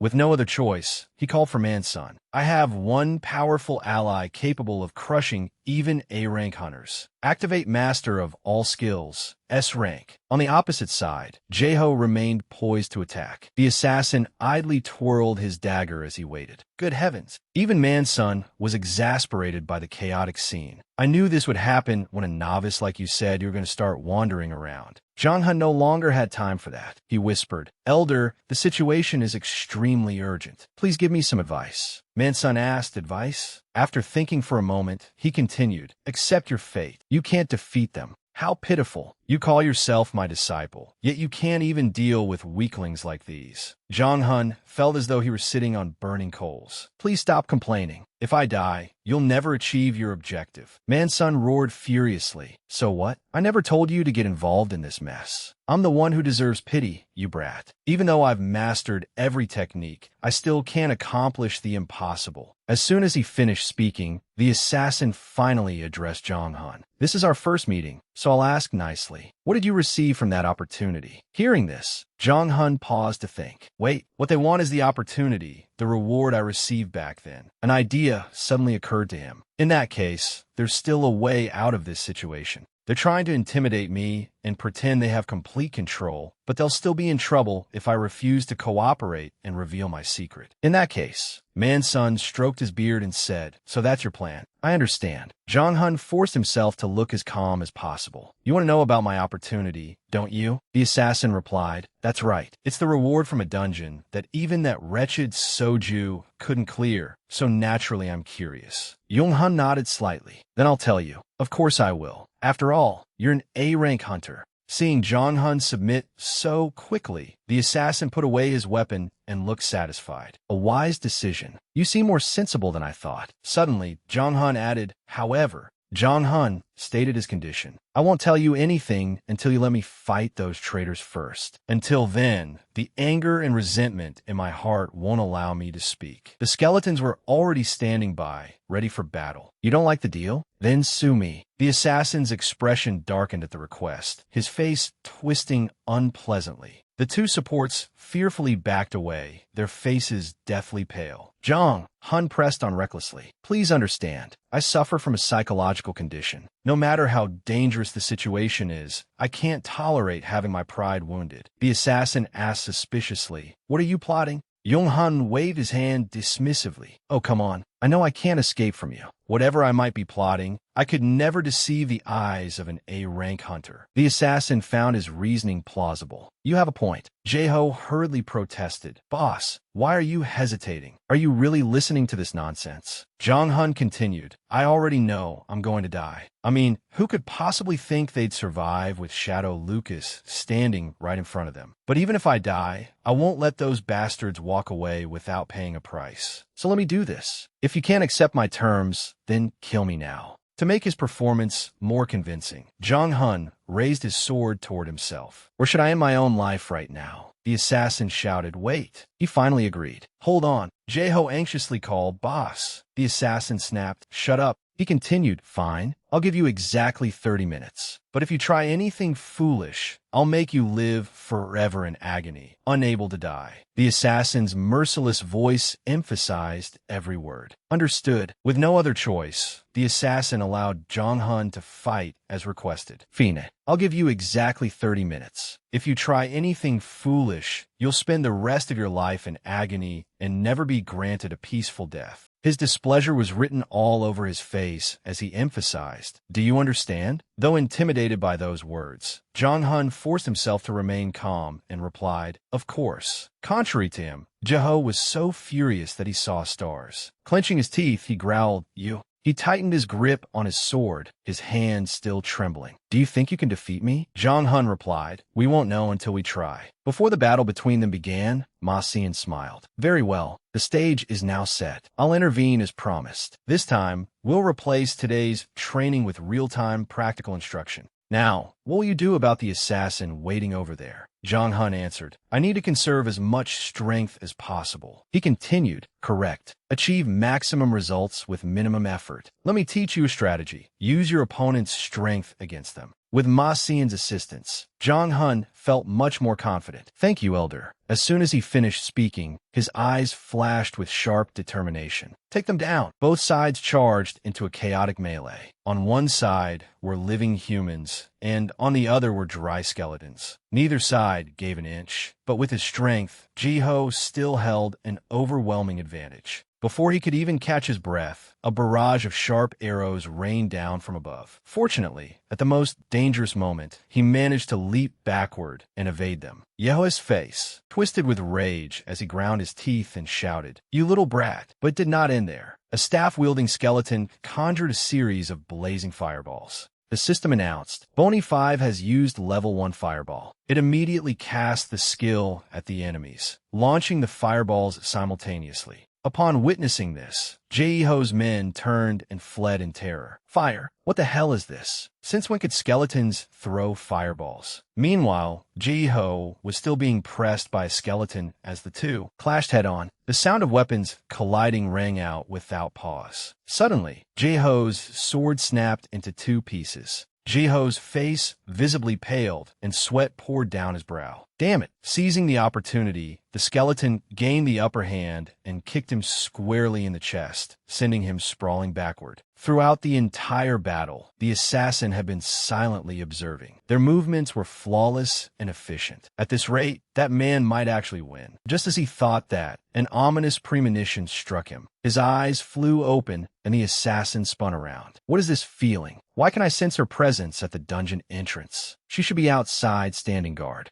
Back at the battle, Jae-ho finally staggered to his feet after taking that kick. But before he could breathe a sigh of relief, a figure appeared imposingly before him. The person standing there was none other than Jong Hun. Terrified, Jae-ho stumbled backward. What the hell? Stay away. Please spare me. Ma Xian remarked. They were too weak to count as genuine combat experience, but it was a good start. Jong Hun replied, I'll get real combat experience against that assassin. Ma Xian warned him, Brat, don't get arrogant. At your current level, you'll have to wager everything you possess if you want to defeat him. Even knowing that, Jong Hun remained undeterred. I put my life on the line from the very beginning. Elder, Bony One. Before he could finish, an ominous feeling suddenly washed over him. In the distance, Jong Hun glimpsed a figure approaching. Something is coming. Ma Xian laughed in disbelief. Idiot. Another assassin like that one has joined the fight. You're good at everything except thinking ahead. Only then did Jong Hun realize the gravity of the situation. He could only sigh. He's right. I have no tricks left. I'm still weak in the world of hunters. Even if I don't want to admit it, I have to. He blamed himself. Why was I so confident? As he thought this, Jong Hun's hand trembled. Why did I make such a reckless gamble? Seeing that his ally had arrived, Jiho burst into crazed laughter. Did you think we only brought one A-rank senior from Shadow Lucas? You deserve this. In the blink of an eye, the other assassin arrived. Jong-hun's face turned deathly pale. Damn it, I should run. But before he could escape, another unexpected development occurred. The newly arrived assassin urged, "Hey, we need to leave right now. Soju is here." Hearing that, Jong-hun and the skeleton stared at each other in confusion. What? Zoyu? Just as they had said, outside the dungeon entrance, she had already arrived and was waiting. Soju is here? What? The two assassins whispered urgently to each other. We have to leave now. There's no time to think. If she catches us, we're definitely dead. Damn it, you're right. We have no other choice. The two of them quickly vanished without leaving a trace, leaving Jiho sitting there in stunned disbelief. "W8, he screamed unwillingly, but it was too late. The two assassins had truly abandoned him.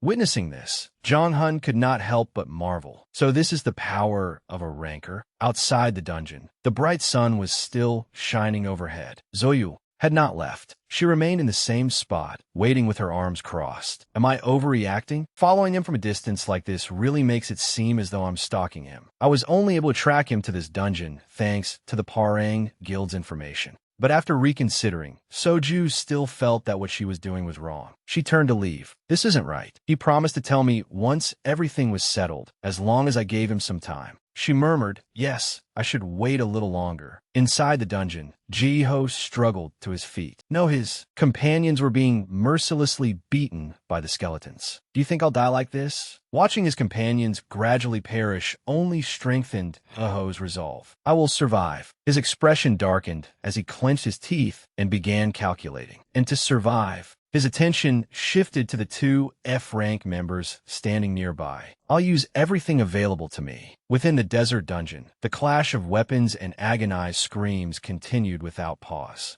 Taking advantage of everyone's distraction, Jiho slowly moved toward the two F-rank hunters. Of course, Jong-hun had no intention of giving him that chance. He's desperately trying something. I can see right through him. Since he can't defeat me with strength, he plans to do something to the support members behind me. As soon as Jong-hun reached that conclusion, Jiho quickened his pace, hurrying to carry out his plan. Jong-hun immediately shouted, "Bony one!" Without a moment's hesitation, the sword-wielding skeleton charged forward. It blocked Jiho's path, forcing him to stop in alarm. Before Jiho could understand what had happened, the sword descended and severed his arm. Blood sprayed everywhere as he screamed in excruciating pain. Jong-hun slowly approached him. If I were weaker, would he have spared me? He already knew the answer. Never, Jong-hun thought. The same goes for the others. Yeho kerst, dem you. He screamed helplessly in despair. You bastards, do you think I'll surrender so easily? As soon as he finished speaking, he forced himself back onto his feet. Jiho then charged straight at Jong-hun. Seeing this, the skeleton did not remain idle and raised its sword. The sword descended once more, severing Jiho's leg. Overwhelmed by pain, he collapsed, his face contorted in agony. Jiho fell to his knees and screamed desperately, yet he still continued cursing. You bastard! Why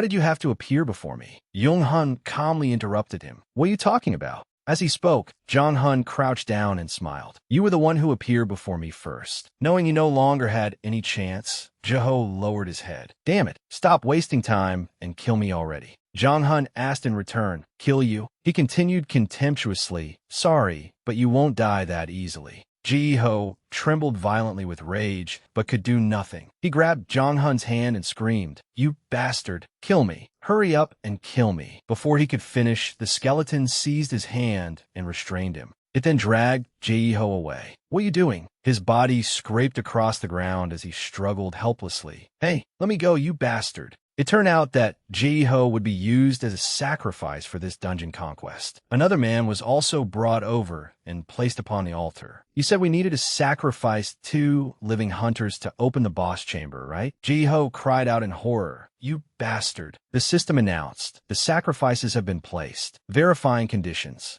Jong-hun thought, if none of this had happened, I would have left this dungeon without clearing it. As he considered this, his gaze darkened. But this is different. The 2 bodies on the altar slowly began to burn. I return what I receive. The 2 F-rank hunters watched fearfully. I repay kindness with gratitude. The blood of their enemies still stained the skeletons' weapons crimson, and I repay malice with vengeance if someone tries to take my life. Before disappearing completely, Jeho continued glaring at Zhang Hun with hatred. You're all bastards. With his final words, the gate finally opened. Then I will take theirs. The system announced. All conditions have been fulfilled. The Great Seal is being released. Looking toward the now empty altar, Zhang Hun quietly said, "Goodbye. If there's a next life, try to live as a better person." After dealing with all the troublesome enemies, Zhang Hun suddenly remembered something. Wait a minute, he wondered, why hasn't Soju arrived yet? Those Shadow Lucas men fled in terror because they sensed her presence. If it weren't for her, things could have turned out much worse. I might have been forced to face two A-rank hunters,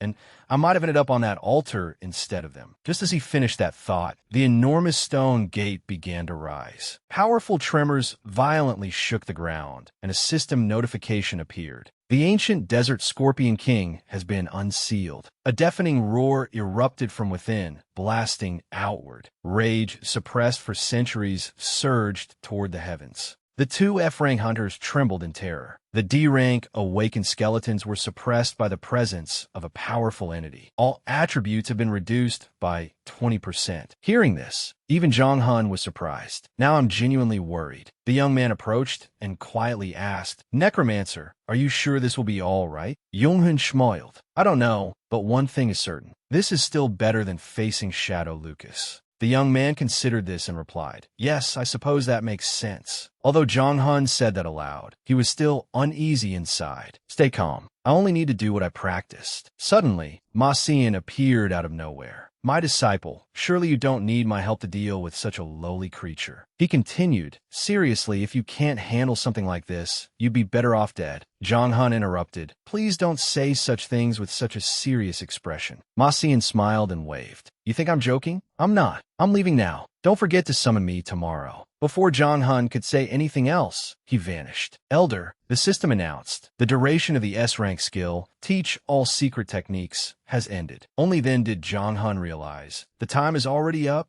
and then the inevitable came. Heavy footsteps drew steadily closer. Inside the ancient fortress, an enormous scorpion with blood-red eyes was charging toward him. It stared at Zhang Hun with such hostility that it seemed ready to devour him alive. With no other choice, he reassured himself, "In the end, I still have to face that thing alone. Come at me." Tremors surged beneath the ground, shaking everything around him and throwing Zhang Hun off balance. The skeletons around him had already taken their positions, gripping their weapons and preparing for battle. However, even after they waited for a while, nothing happened. Nothing emerged from the fortress either. Confused, Zhang Hun wondered, could it be planning an attack from underground? To prepare for that possibility, Zhang Hun ordered Bony 5. The system announced, Bony 5 has used level 1 air shield. He continued, repositioning the other skeletons. Everyone else, spread out and form up. Another tremor occurred, though it was weaker than before. Even so, it made Zhang Hun uneasy. As the skeleton archer drew its bow, it suddenly realized something was wrong. A hole had appeared beneath the spot where it stood. An enormous scorpion burst out of the ground. Witnessing this, Zhang Hun could hardly believe it. It ignored me and attacked Bony 3 behind me. Does that thing possess intelligence?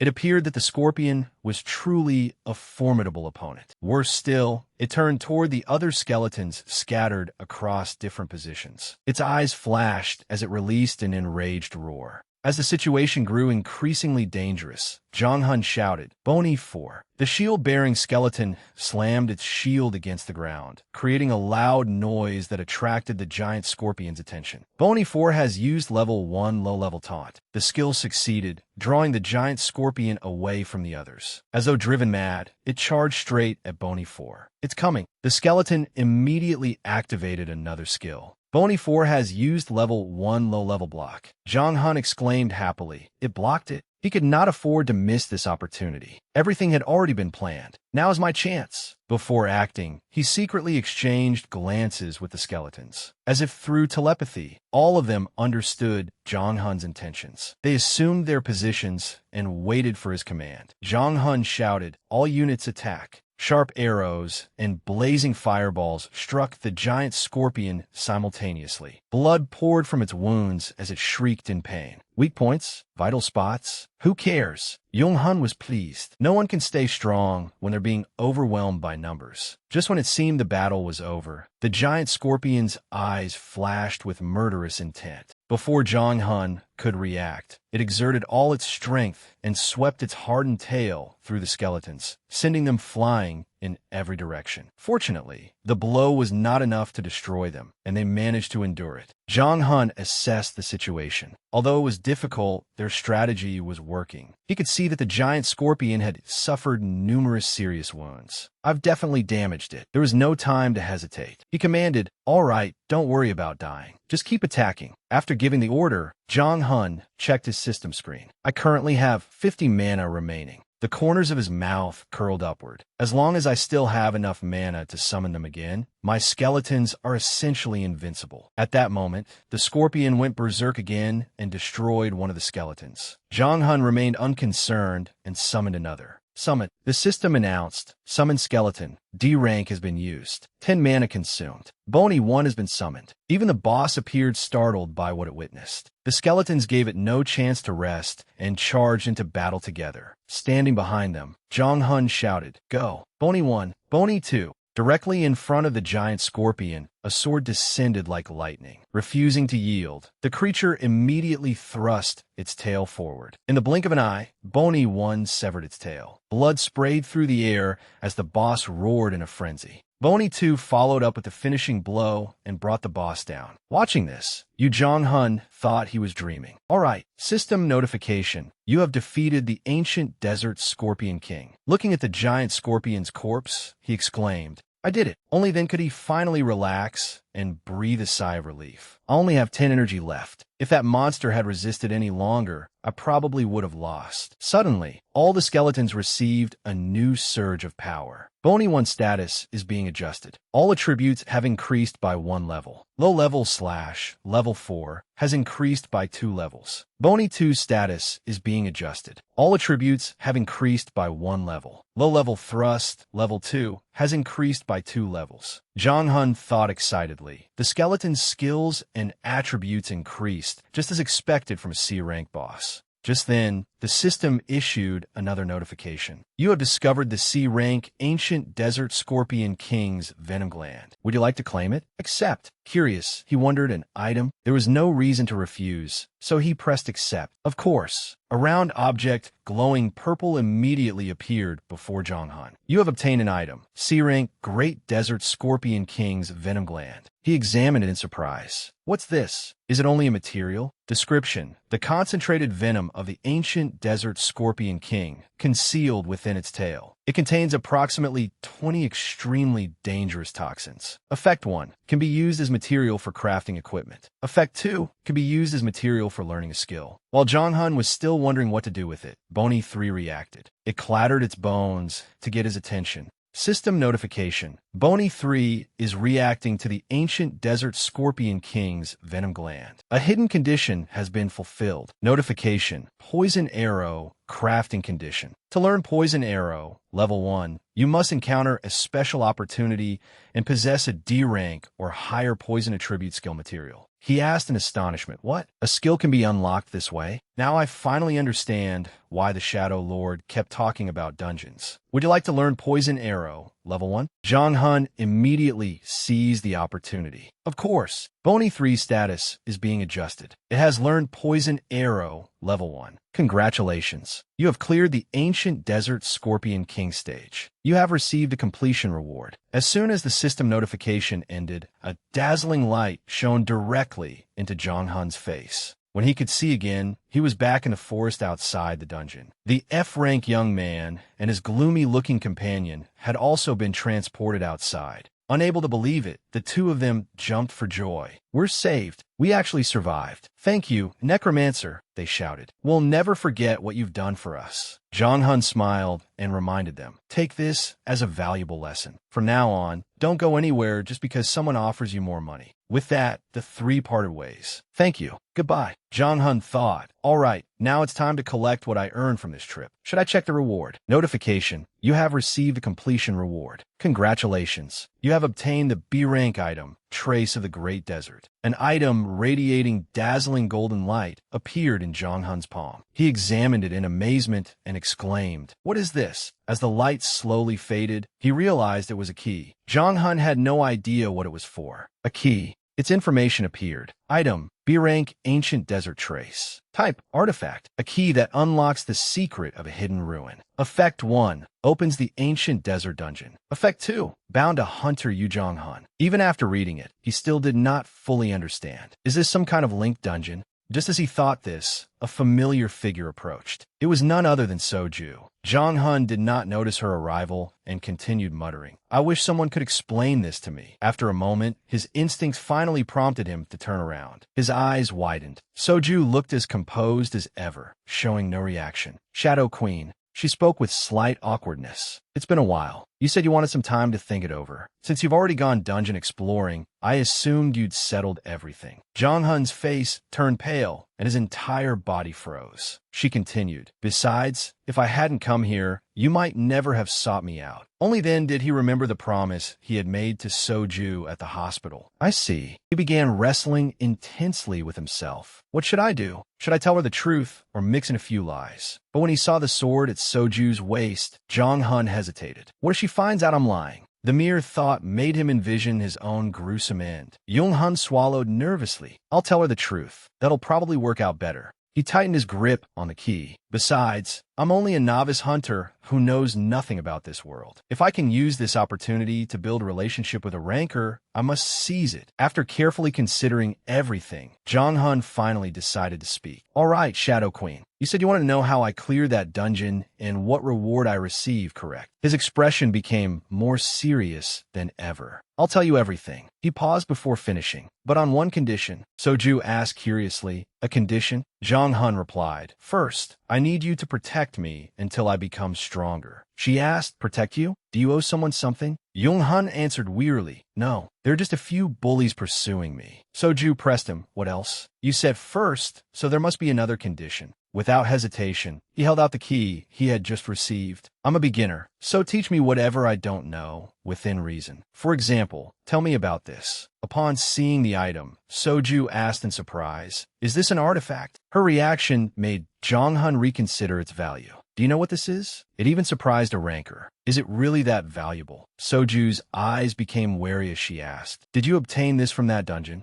He replied, "Yes." She sighed and exclaimed, "You're unbelievably lucky. The chance of finding an artifact in an ordinary dungeon is practically zero. Fewer than 100 are known to exist worldwide. Moreover, this one is bound to you, so it can't be traded." Even after hearing this, Jong Hun remained confused. "All right, so what does it do?" Soju explained, "An artifact represents an extremely rare opportunity. Once you begin exploring it, linked quests will appear. Those linked quests will continue increasing in rank until they eventually reach S rank or higher. Every artifact I know possesses this characteristic." Jong Hun asked in disbelief. "S rank." She continued, "Rankers, including me, are desperately searching for items like this." At that point, Soju's gaze became slightly sorrowful. "All right, I accept your conditions." Delighted by her agreement, he exclaimed, "Really?" She abruptly interrupted him. "However," she continued seriously, "I also have one condition." Sometime later, the electronic lock of an apartment door clicked open. Jong Hun opened the wooden door. Inside the room were 2 bags of trash that had not yet been taken out. Soju stepped inside, looked around, and asked, "You live in a place like this?" He replied, "Pretty shabby, isn't it? I told you there was no need to follow me all the way home." She firmly objected. "No, I had to. A promise is a promise. No surveillance devices or detection skills are active here, and there are currently no hunters above D rank near this building. You're safe." Surprised, Jong Hun asked, "You checked all of that?" Soju replied, "I've verified your residence. I'll stay on the rooftop for a while." Her words surprised Jong Hun even more. Before leaving, Soju reminded him, "Let me know when you go to train tomorrow." He replied, "All right." The door closed, and Jong Hun recalled their conversation that afternoon. At the time, Soju had said, "Allow me to supervise your training." He had asked in disbelief, "Supervise my training?" she explained. I've been observing your energy ever since you cleared that old man's dungeon. You've become tremendously stronger. I'm very curious about what you gained afterward. Back in the present, Jong-hun closed his wardrobe, his mind still filled with jumbled thoughts. I've explained everything about my fortuitous opportunity. Of course, that included Manhwa, from the old man himself to the kind of training I've been receiving from him. Thinking about this, he muttered, the only remaining problem is those people lurking in the shadows. If they keep threatening me, I'll repay them twice over. In the blink of an eye, the next day arrived. During his usual brutal training, Jong-hun screamed in pain as he received another excruciating massage. However, Manhwa did not stop. Don't be so dramatic. Your body is gradually taking shape. A satisfied smile appeared at the corner of the old man's mouth. In other words, this means we need to increase the intensity of your training. I'm sure you understand. Tears streamed from Jong-hun's eyes as he interrupted. Wait, this is nothing but violence. Hearing this, Manhwa angrily gritted his teeth. What did you just say? Violence, Manhwa demanded irritably. What did you call it? Violence? You dare describe my magnificent heavenly mechanism art, a technique I painstakingly created, with such a vulgar word. His voice grew increasingly grave. You'd better prepare yourself. Jong-hun's face turned pale with terror. What? Wait a moment, elder. Before he could finish speaking, a barrage of powerful punches struck him. Silence. System notification. C-rank pain resistance has been upgraded. Notification. You have acquired B-rank pain resistance. This skill has further growth potential. After hours of relentless torment, Jong-hun was finally allowed to rest. His entire body trembled as he lay sprawled on the ground. Seeing this, Soju approached and looked down at him. Speechless, he raised his head and asked, "What are you looking at?" She replied, "No matter how many times I see it, I can't get used to it. I can't believe you've undergone this kind of training every day since then." Jong-hun thought, I've explained everything about that old man to Soju. It's not as though she can see him, nor can she follow his movements just by watching. At that moment, Manhwa shouted, "Get up, you fool. You still have 30 minutes left." Jong-hun wearily rose and replied, Yes.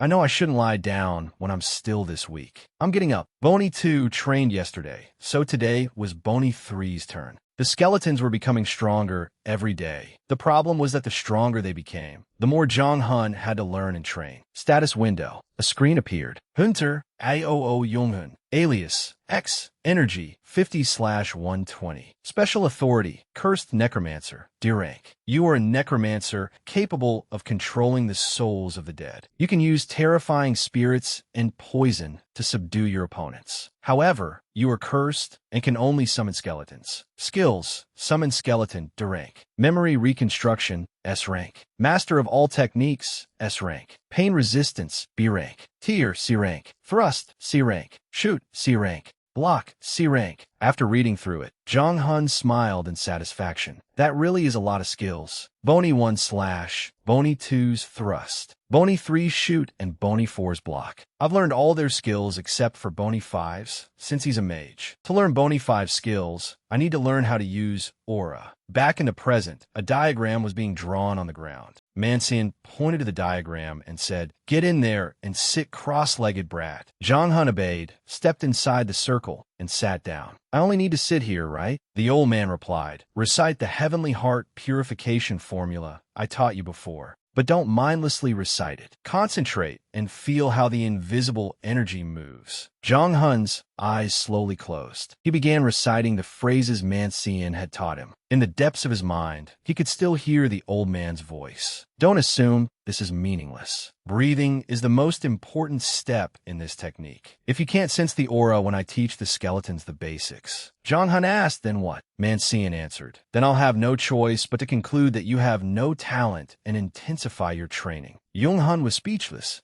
Is he planning to beat me to death if I can't keep up? Jong-hun shined. I suppose I have no choice. If this can make me stronger. A sphere of energy gathered above his palm. I can endure anything. That night, on the rooftop of Jong-hun's apartment building, Soju remained there on guard. She recalled how he had looked during training that day. Did he really become that strange old man's disciple? I still remember all the times that old man threw me out of the gate. Merely recalling his eyes and expression was enough to send a chill down Soju's spine. He's terrifying. I thought Jong-hun's growth was only due to a fortuitous opportunity, but enduring the pain of having his body twisted and his bones reconstructed requires extraordinary determination. I have to acknowledge his resolve. Her hand unconsciously tightened into a fist. I'm certain there's no other choice. I'll observe him for now. That helpless old man is right beside him. Just watching him grow makes me feel as though I might someday break through my own limits. Inside his room, Jong-hun was sleeping deeply. I wonder how far he'll progress. Even in his dreams, however, he did not seem comfortable. How interesting. Meanwhile, at Shadow Lucas headquarters, the lights were still on inside a large room as red wine was poured into a glass. An assassin stood nearby, too frightened to utter a word. A man with a long scar across his face spoke. "You need assistance because of Soju?" The assassin lowered his head. "Yes, sir." The white-haired man thought for a moment before replying, "We don't want too much conflict with the Parang Guild." He was the chairman of Shadow Lucas, ranked 92nd in the world and known by the alias Hellhound. Nick Jackson. With no other choice, the assassin bowed. "I apologize. I should have dealt with it before Soju intervened." Nick Jackson tapped his finger firmly against the table and interrupted. "Could this truly be an opportunity for me to bring a rancor under my control?" The startled assassin raised his head. "Yes, sir. Judging by how that troublesome woman Soju behaves, she's extremely interested in him. I'm certain of it." Nick continued, "I must admit, it's a very tempting prospect." After speaking, he snapped his fingers. A woman immediately emerged from black smoke, bowed respectfully, and asked, "You called for me, sir?" Nick Jackson turned to her. "What does Shadow Lucas's schedule look like?" She replied, "We're fully booked through next month." He pondered this. 1 month. Io Yonghun, Vushit. What rank is he?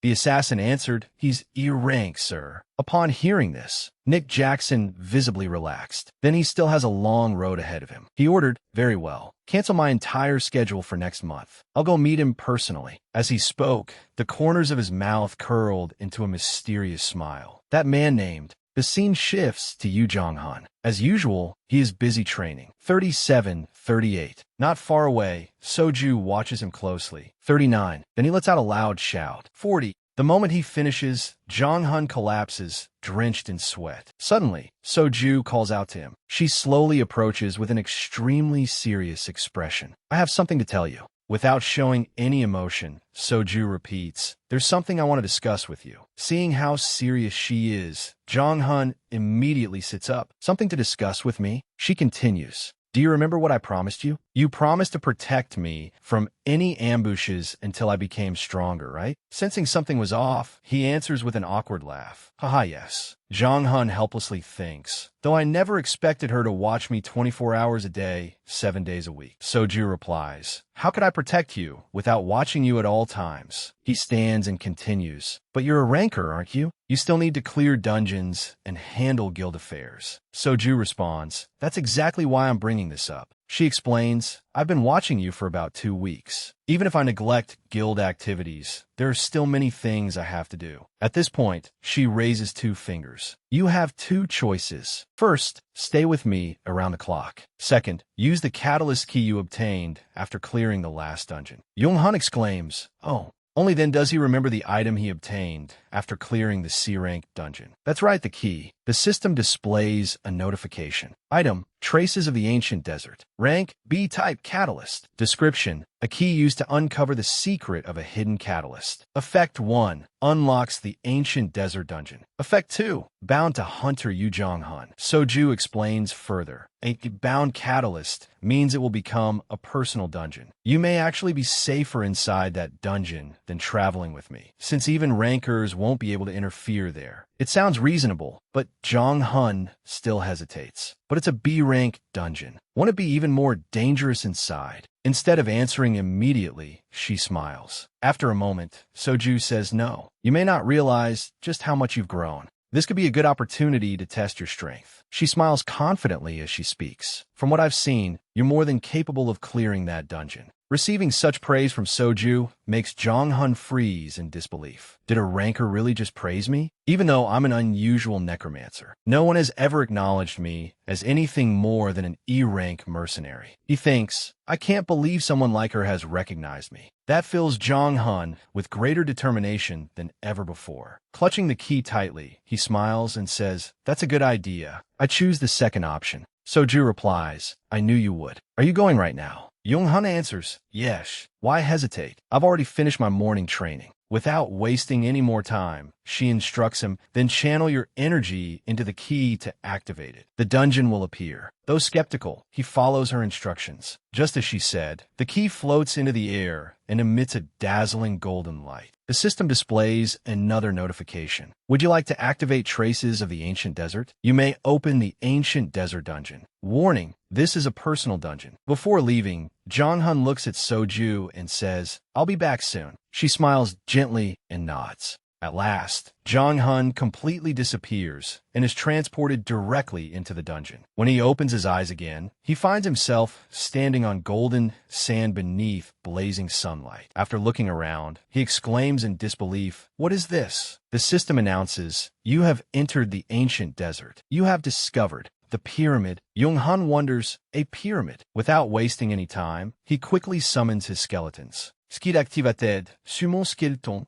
dérange. Jong-hun regains his composure and heads directly toward the pyramid. There's no need to rush. Logically speaking, the dungeon must be inside the pyramid. Before entering, he turns around and reminds them, maintain formation and follow me. Bony One immediately nods. No matter how he considers it, Jong-hun knows this will be a difficult battle. We're only D rank. We're clearly too weak for a B rank dungeon. As he thinks this, he places his hand against the stone wall. That means we'll have to fight like the underdogs we are. Before he can understand what is happening, the stone wall collapses with a thunderous crash. Jong-hun stares blankly into the opening, then forces a smile. Well, that was surprisingly easy. He quickly proceeds inside, one cautious step at a time. Suddenly, the system announces a connection has been detected between the dungeon and Hunter, Yu Jong-hun's class. The dungeon is transforming. You can no longer leave. Horrified, he exclaims, what? Before he can react, the door slowly closes. The only exit seals shut as though it had never been opened. A tremendous force surges from deeper inside, leaving him dizzy as he squeezes his eyes shut. Before he can understand what is happening, a powerful suction force drags everyone deeper into the dungeon. After a deafening crash, Jong-hun lies sprawled on the ground, his entire body trembling. He struggles to his feet and looks around. I walked confidently into this dungeon, only to end up trapped like this. Then he calls out again. Bony 2. Jong-hun clenches his fists and thinks, thank goodness my skeletons were dragged in with me. He orders, scout the surrounding area first. Find out what lies ahead. Bony 3 fires a glowing arrow. The surroundings are immediately illuminated. Bony 3 has used vision detection, level 6. Thanks to the skill, Jong-hun discovers a passage ahead, with an open chamber at the far end. He wonders, but is this really the correct path? I don't have any choice except to keep moving forward. A blinding light suddenly appears within the darkness. Unable to adjust immediately, Jong-hun furrows his brow and peers ahead. What is this? The system announces, you have discovered the trial of the Sun Spear. Deep within the pyramid lies a warrior who is also the absolute ruler of the ancient desert empire, the Sun Spear. Break through every obstacle and reach the Sun Spear. At the sight of the imposing army before him, Jong-hun's legs nearly give way. What is all this? The scene shifts back in time to ancient Egypt on a night of torrential rain. Standing atop a building, a person emits a series of dreadful sounds from his throat. Not only that, but he possesses a pair of enormous jet-black wings. Witnessing this, the people recoil in fear and contempt. Monster! They glare at the young man with hostility. You filthy, wretched creature! How dare a half-blood think he could ever belong among us?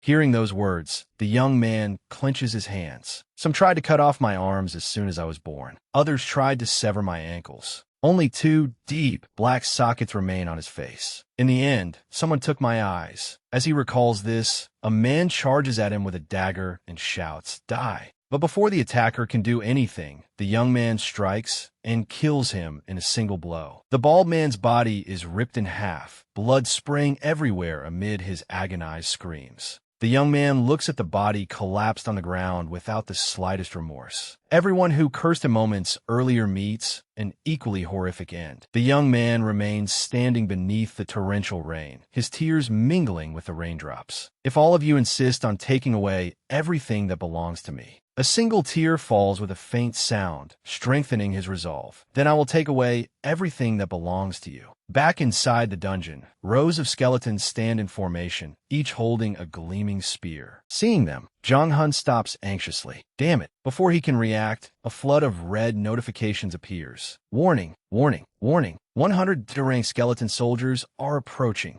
Knowing there is no escape, he gives his first order. Bony 4, take the front. Fighting in open area would be too dangerous. He has to lure them into a corridor where only a few enemies can attack at once. Jong-hun comes up with a plan. We'll hold this position and eliminate them one at a time. Before him, a seemingly endless horde of skeleton soldiers surges forward. Fortunately, Bony 4's sturdy shield blocks the barrage of attacks. Meanwhile, the other Bonies do not remain idle, counterattacking with their own weapons. With only a few strikes, they cut down countless skeleton soldiers. Although things appear promising, Jong-hun does not lower his guard. We're fine for now, but there are still too many skeleton soldiers. Bony 4's durability will soon reach its limit. Realizing this, he shouts, "Bonies, don't push yourselves too hard. Fall back slowly." While no one is looking, a skeleton soldier grabs tightly onto one of the Bonies' legs. Fortunately, an arrow provides immediate support and takes down the skeleton soldier. Jong-hun thinks, we'll defeat them one at a time, then move on to the next target. While he is lost in thought, a barrage of spears suddenly flies toward him. At the sight, his eyes widen in horror. Drawing upon everything he has learned, Jong-hun raises his hand and catches a spear just before it strikes his body. Bony 1 seizes the opportunity to advance and cut down another skeleton soldier. Good, excellent work, Bony. Bony 5 also joins the battle. Its eyes glow bright red as it swings its staff, creating a barrage of enormous fireballs. Bony 5 has used Fireball level 8. As the fireballs erupt, scores of skeleton soldiers are destroyed. Their remains lie scattered across the ground, still covered in flames. Just when it seems the battle is over, another skeletal foot steps forward, crushing the smoldering remains beneath it. It turns out that many skeleton soldiers still remain. Another army advances to engage them. Exhausted, Jong-hun groans. That still wasn't enough? But we can't stop now. Let's keep going, you bastards. The skeleton soldiers close in on Bony 4 from every direction. Unable to endure another barrage of powerful blows, the shield finally shatters. Bony 4 is also destroyed.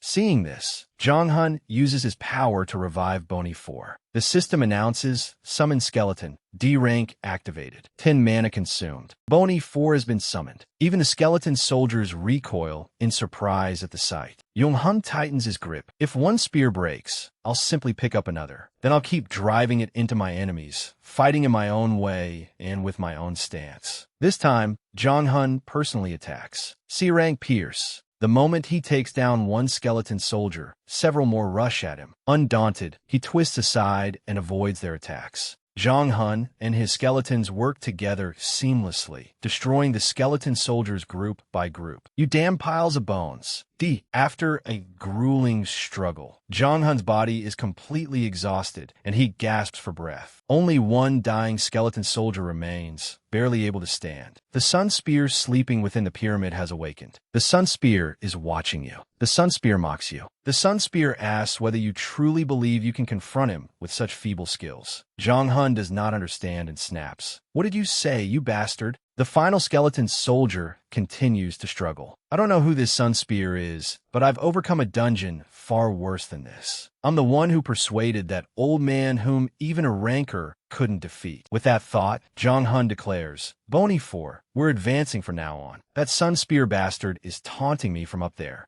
Without hesitation, Bony 4 moves forward, holding its shield defensively. Another red notification appears. Warning, warning, warning. Another wave of skeleton soldiers has risen. 100 Durang skeleton soldiers are approaching. The sight alone fills Jong-hun with despair. Oh, come on. Does this damned dungeon endlessly spawn skeleton soldiers until I reach the destination? At this rate, the battle will never end. I have to reach the goal as quickly as possible. Because of their overwhelming numbers, cracks once again spread across Bony 4's shield. Jong-hun urgently orders, Bony 4, give me your shield. From now on, I'll be the one taking the hits. Taking the shield, he plants it firmly against the ground. Then he turns and commands, Bony 5, cast air shield on me and the others. We'll ignore the weaker monsters and charge straight into the boss chamber. Either I reach the destination or I fall before I get there. After considering every possibility, Jong-hun realizes this is his only option. Let's test our luck. The moment he finishes speaking, Jong-hun sprints forward. The skeletons behind him immediately notice his movement. Jong-hun keeps running at full speed, even though he is exhausted and has little strength left to fight. Just keep moving. If your left arm is destroyed, use your right. Suddenly, countless spears fly toward him, but he blocks them with the shield just in time. Using all his strength, Jong-hun pushes forward and knocks the skeletons away in one decisive charge. He continues running while using the shield to hold them back. The system displays a new objective: break through the obstacles and reach the sun spear. Drenched in sweat, Jong-hun thinks, all right, I understand. The skeletons howl in agony as they are struck. Jong-hun immediately seizes the opportunity to escape. Run! But the skeletons refuse to relent and continue chasing him.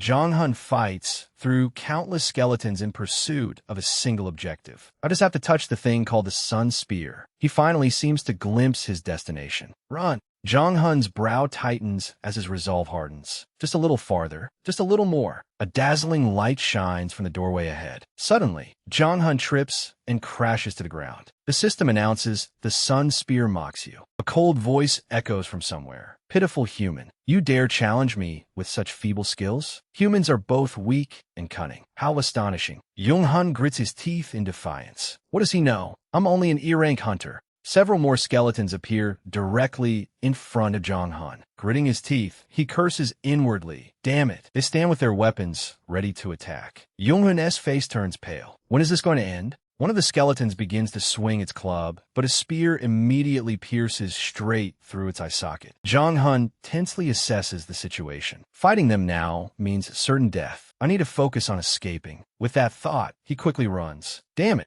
The sound of violent impacts continues to echo throughout the dungeon. This damn dungeon! Several hours later, sweat pours endlessly from Jong-hun as he struggles to draw each heavy breath. Before you, Jong-hun, stood a mountain of piled-up skeletons. He stared in astonishment at the scattered bones. Jong-hun froze for a moment. These must be the remains of the ones I just defeated. Then something occurred to him. Could this dungeon be circular? The thought filled Jong-hun with despair. If that was true, whether he went forward or turned back. Suddenly, a noise came from ahead, making him turn around warily. Yet another group of skeletons emerged. Am I just going to keep running into them? He desperately tried to think of a solution. What should I do? Jong-hun faced two extremely difficult choices. Should I fight or give up? He carefully assessed his condition. I only have 20 stamina left. 20 out of 120. Then Jong-hun looked at the skeletons before him. There were still around 30 of them. At this point, only one path remained. He had no other choice. Jong-hun made his decision and shouted an order to his skeletons. In this situation, I have to do whatever I can. Hold back as many of them as possible and don't let them reach me. His skeletons immediately charged. The clash of metal rang out continuously as Jong-hun stood aside and closely watched the battle. When the right moment came, Jong-hun quickly climbed onto the earlier pile of bones. While the skeletons are occupied, I'll find a way past them. Using his staff, he struggled upward step by step. Stay calm. No dungeon is impossible to clear. By the time Jong-hun reached the top, he had nearly exhausted all his strength. I finally made it. Damn, that was unbelievably hard. The system window appeared again, crossed the obstacle, and approached the sun spear. As he wondered what that meant, a pitch-black hole suddenly appeared directly above him. So where exactly is this sun spear? Jong-hun suddenly realized the answer. Could that be it? He shouted for his skeleton. Bony 2. Zhang Hun pointed at the black hole and ordered, "Come here, throw me up there with all your strength." The deep voice from earlier echoed again. "So you finally realized?" The system window appeared. "The sun spear is mocking you." The entity seemed to be challenging Zhang Han. "Foolish human, come if you dare. I will reduce you to a handful of ashes." Zhang Han stepped onto the prepared shield, ready to jump. "Fine, let's see who wins." He used every ounce of strength to leap upward, staring intently at the black hole above him. Suddenly, a terrifying pair of glowing red eyes appeared within it. Zhang Han desperately reached toward them. The system window appeared again. "Congratulations. You have reached the Sun Spear." His skeleton also began to dissolve. D-rank ancient skeleton warrior has disappeared. Jung Hun smiled in satisfaction. "All right, excellent." He thrust his hand into the black hole, trying to drag out whatever was inside. "You bastard, come here and let me see your face." Suddenly, a warning appeared. "Warning, caution, the Sun Spear has appeared." Zhang Hun's eyes widened, unable to understand what was happening. "What?" Zhang Hun activated his ability again. "Warning has activated S-rank memory retrospection. Transferring scenes." Zhang Hun was transported into the Sun Spear's memories. The surroundings were extremely dark as the Sun Spear spread his wings and raised his weapon. He charged straight at a man before him, who desperately attempted to defend himself. But the Sun Spear easily drove his blade through the man's heart. He raised his blood-soaked weapon and spoke in a deadly voice. "You are the ones who tormented me. You are the ones who shunned me. Do not blame me for showing no mercy." Standing above them, the Sun Spear spread his mighty wings. The people below bowed and worshipped him. "Sun Spear, great hero and mighty warrior born of the Desert Empire, we will follow you." An old man among them stepped forward. "Please guide these wretched souls. Please save us." The Sun Spear gave a savage, knowing smile. "Me? Guide you? Save you?" Then he flatly refused. "Not a chance." The people below wailed miserably. The Sun Spear continued with a dreadful proclamation. "What is the only thing this desert nurtures so that it may endure? Death alone." After saying that, he immediately gave an order. "Raise your spears high." The people below quickly obeyed. They appeared to take their positions, ready for what was to come. The Sun Spear spread his enormous wings and declared, "Now slaughter one another. Show no mercy. Massacre your own kind and burn everything to ashes beneath the scorching sun." As though he had achieved his goal, he burst into delighted laughter. The Sun Spear's laughter echoed across the gloomy sky. S-rank memory reenactment has ended. Zhang Hun was pulled back into reality. He gritted his teeth in distress, then slowly opened his eyes. Before him stood Boney too. He had spread his wings proudly as he faced Zhang Hun, the Sun Spear. Zhang Hun looked at the Sun Spear with doubt. Is this dungeon really only B rank? The situation made him extremely tense. This feels like facing that old man son again. The Sun Spear's pitch-black eyes looked vicious, making Zhang Hun instinctively think, what a filthy and wicked person. Suddenly, the Sun Spear asked, "Have you also come here to deny me?" Before Zhang Hun could answer, he charged like a savage beast. Damn it! Caught completely off guard, Zhang Hun could only watch helplessly as the blade approached. He squeezed his eyes shut, ready to accept death. He's going to stab me. At that moment, someone's hand firmly grabbed his arm and pulled him away. Zhang Hun narrowly avoided the strike. Still stunned, he wondered, did I dodge it? The person who had pulled him away was Mansun. Irritated, the elder released Zhang Hun's arm and said, "Can't you even control yourself?" Zhang Hun was astonished by his presence. "Elder, how are you here?" He could not understand it. "My mana is at 0. I don't have enough strength to summon a skeleton or bring the elder back." Meanwhile, the Sun Spear was surprised that he had missed Zhang Hun. He avoided my attack. Murderous intent flashed in the Sun Spear's eyes. Gritting his teeth in fury, he said, "Do you think an ordinary human can withstand my spear technique?" Before Zhang Hun could react, the Sun Spear advanced to attack him again. But Mansun swiftly intervened. Master Mansun has activated skill. Absolute Shield, maximum level. A powerful force sent Zhang Hun rolling across the floor. Ugh! Mansun looked disappointed. "Fool, how can my disciple be unable to distinguish an illusion from reality?" Zhang Hun froze upon hearing that. An illusion and reality? He slowly raised his hand and felt his surroundings. Oh, Zhang Hun became more confident. "This isn't real." Mansun confirmed it. "Exactly, boy. This place exists inside your mind." He explained why the Sun Spear was there. While you were unconscious, that Sun Spear invaded your mind. Man Sun stepped forward to confront him. He is not someone you can face right now, so stand back. Even Man Sun was wary of Bony too. A monster who once ruled an entire world? How extraordinary. Man Sun also understood how powerful his opponent was. His spear technique is undoubtedly many times stronger than mine. Jung Hun was shocked. Is he really that powerful? Yet Man Sun remained confident. Fool, I was only talking about spear technique. Overall, he is far inferior to me. What did Jong Hun think of Man Sun's strength? Man Sun decisively drew his sword, looking tremendously excited. I never expected to find entertainment after death. Choosing you as my disciple wasn't entirely pointless after all. Fire blazed in Man Sun's eyes as he prepared to face the Sun Spear. Come. Without hesitation, the Sun Spear spread his wings and charged. Shouting mockingly, he delivered a powerful slash at Man Sun. A mere human dares stand in my way again. At that moment, the Sun Spear remembered the darkest period of his life. You gouged out my eyes for no reason. You cruelly stole my freedom. He grew increasingly deranged. I will make you feel all the pain I suffered. Man Sun easily blocked the Sun Spear's attack. The sight made Jong Hun think, what is this? Why does it look so familiar? Suddenly, he realized something. Jong Hun slowly recalled everything that had happened. When I first entered the pyramid, I discovered a connection between this dungeon and Hunter Yu Jong Hun's class. As he watched the two fight, he carefully analyzed the clues. The dead, the spear, and the skeletons. Jong Hun followed every movement of Bony 2's weapon and gradually recognized his technique. The Sun Spear and Bony 2 moved almost identically. Jong Hun finally understood. Bony 2.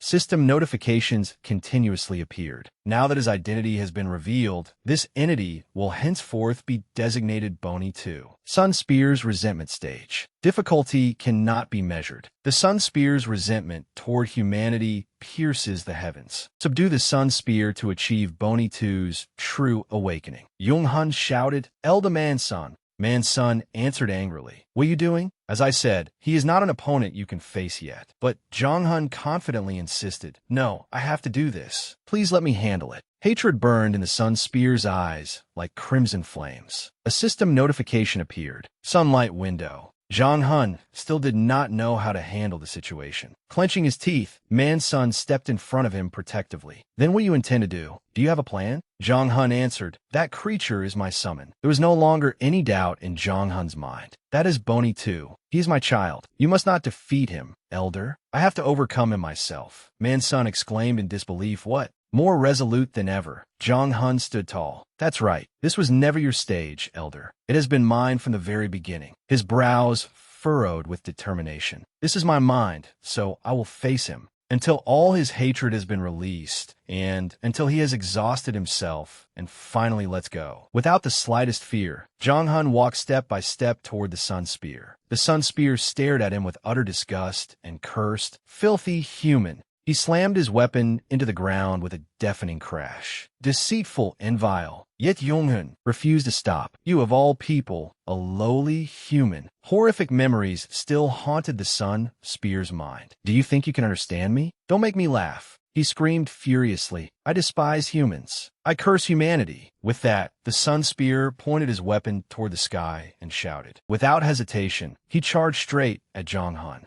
Human. Faced with the attack, Jong Hun neither dodged nor fought back. Jong Hun used his own body as a shield and took the attack directly to his chest. Dark red blood sprayed outward. But the Sun Spear did not stop. He struck again, venting all his pent-up anguish on Jong Hun. Blood stained his weapon and arm red. Jong Hun lay trembling on the ground, barely alive. The system issued a notification. B-rank pain resistance is active. Even with the skill, Jong Hun felt no better. It hurts. The pain is killing me. Even so, Jong Hun had no intention of giving up. But I'm still all right. Once again, he stood. Yes, show me your hatred. A spear appeared in his palm. Jong Hun used it to support his exhausted body and forced himself upright. His gaze was more resolute than ever. He thought, let it all out. But the rage within the Sun Spear was far too great, and he was nowhere near satisfied. My hatred? Do you think you can bear the weight of my hatred? He screamed madly. That is impossible, even if you completely understand me. The Sun Spear charged at incredible speed. How arrogant. This time, Jong Hun refused to stand still and chose to fight back. He He used all his strength to block the Sun Spear's attacks. In the silent space, the deafening clash of their weapons rang out. After a while, Zhang Hun was overwhelmed by the Sun Spear's absolute power. The Sun Spear roared, "No one in this world has ever stood by my side. Half human, half beast, a hybrid of man and monstrous bird." His grip tightened as he wondered, could anyone ever love someone like me? The moment he finished speaking,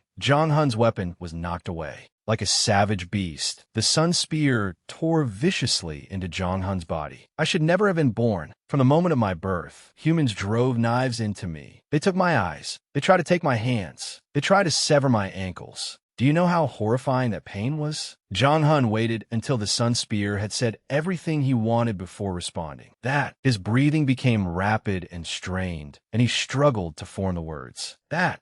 At last, he managed to say, "It must have been so hard." Within the Sun Spear's memories, someone had once helped him. Yes, there must have been people who pitied me, yet they were all the same in the end. They feared me and stabbed me in the back, until my emotions slowly died. Humans are liars and betrayers. As the Sun Spear spoke, he continued venting his rage on Zhang Hun. They treated me like a monster. Wasn't it only right that I became one? After pouring out his heart, the Sun Spear no longer seemed as fierce as before. Zhang Hun wondered, is this the process of releasing his resentment? With every attack, the Sun Spear grew a little weaker. Zhang Hun guessed that this was tied to the creature's emotions. Falling onto his back, he shouted, "How long do you intend to keep drowning in your sorrow? If you remain trapped in your suffering forever, who do you think will have to endure it?" Zhang Hun grabbed his weapon and charged. "Think about it. Be honest about the reason you're suffering." The Sun Spear weakly resisted. "You know the reason, don't you?" Then he shouted, "Do not judge me however you please." His voice trembled. "Do you know why I suffer? Fine, I admit it. So what? I was abandoned, and my emotions withered away. They festered for hundreds of years, leaving scars that will never heal. So what now? What do you intend to undo?" Zhang Hun's face had gone pale from blood loss. "You're right. The past cannot be changed." He extended his hand again. "What I'm offering you is rebirth." He emphasized his words. "A rebirth meant for you." Upon hearing this, the Sun Spear's emotions began to stir. "What?" Zhang Hun continued. "You died and became a restless spirit, yet you are still tormented. The people who tormented you are gone. You killed every last one of them." Only then did the Sun Spear realize it and look around. "That's right. Now that I think about it, this is where I buried myself after slaughtering every human." Finally, the Sun Spear looked at his current form. "And now, you want me to live a new life?" After hearing Zhang Hun's words, Boney too stood silently and contemplated them for a long time. Still finding it difficult to believe, he asked again, "Live a new life?" Yonghun nodded. "That's right. I didn't come here to argue about right and wrong. I'm not saying those who oppressed you in the past were right, nor am I saying you were right to slaughter countless humans." As he spoke, he approached Boney too. "This is only about what you want, about what you were never able to do." The moment he finished speaking, Zhang Hun saw a rapidly approaching figure reflected deep within his pupils. He had no time to react. A thunderous crash rang out, and everything in his vision turned white. The dazzling sunlight shone directly into his eyes, leaving Zhang Hun unable to adjust. Once his eyes finally adjusted, he realized that the scenery had changed. His master approached from behind and said, "Indeed, you truly are my disciple." He smiled and continued, "You fully embraced that child's hatred." The system issued a notification. B-rank pain resistance has increased by 1 rank. A-rank pain resistance has been acquired. This skill can still develop further. Hearing this, Zhang Hun smiled and looked back. What mattered to that child wasn't my ability. That's why I'll accept it as many times as necessary. He recalled their final exchange moments earlier, when Boney 2 had driven his spear into the ground. Boney 2's expression darkened. "You truly are, truly different." He continued, "I wish to be reborn." Boney 2 knelt on the ground before Zhang Hun. "My master, I accept you. I acknowledge you as my master."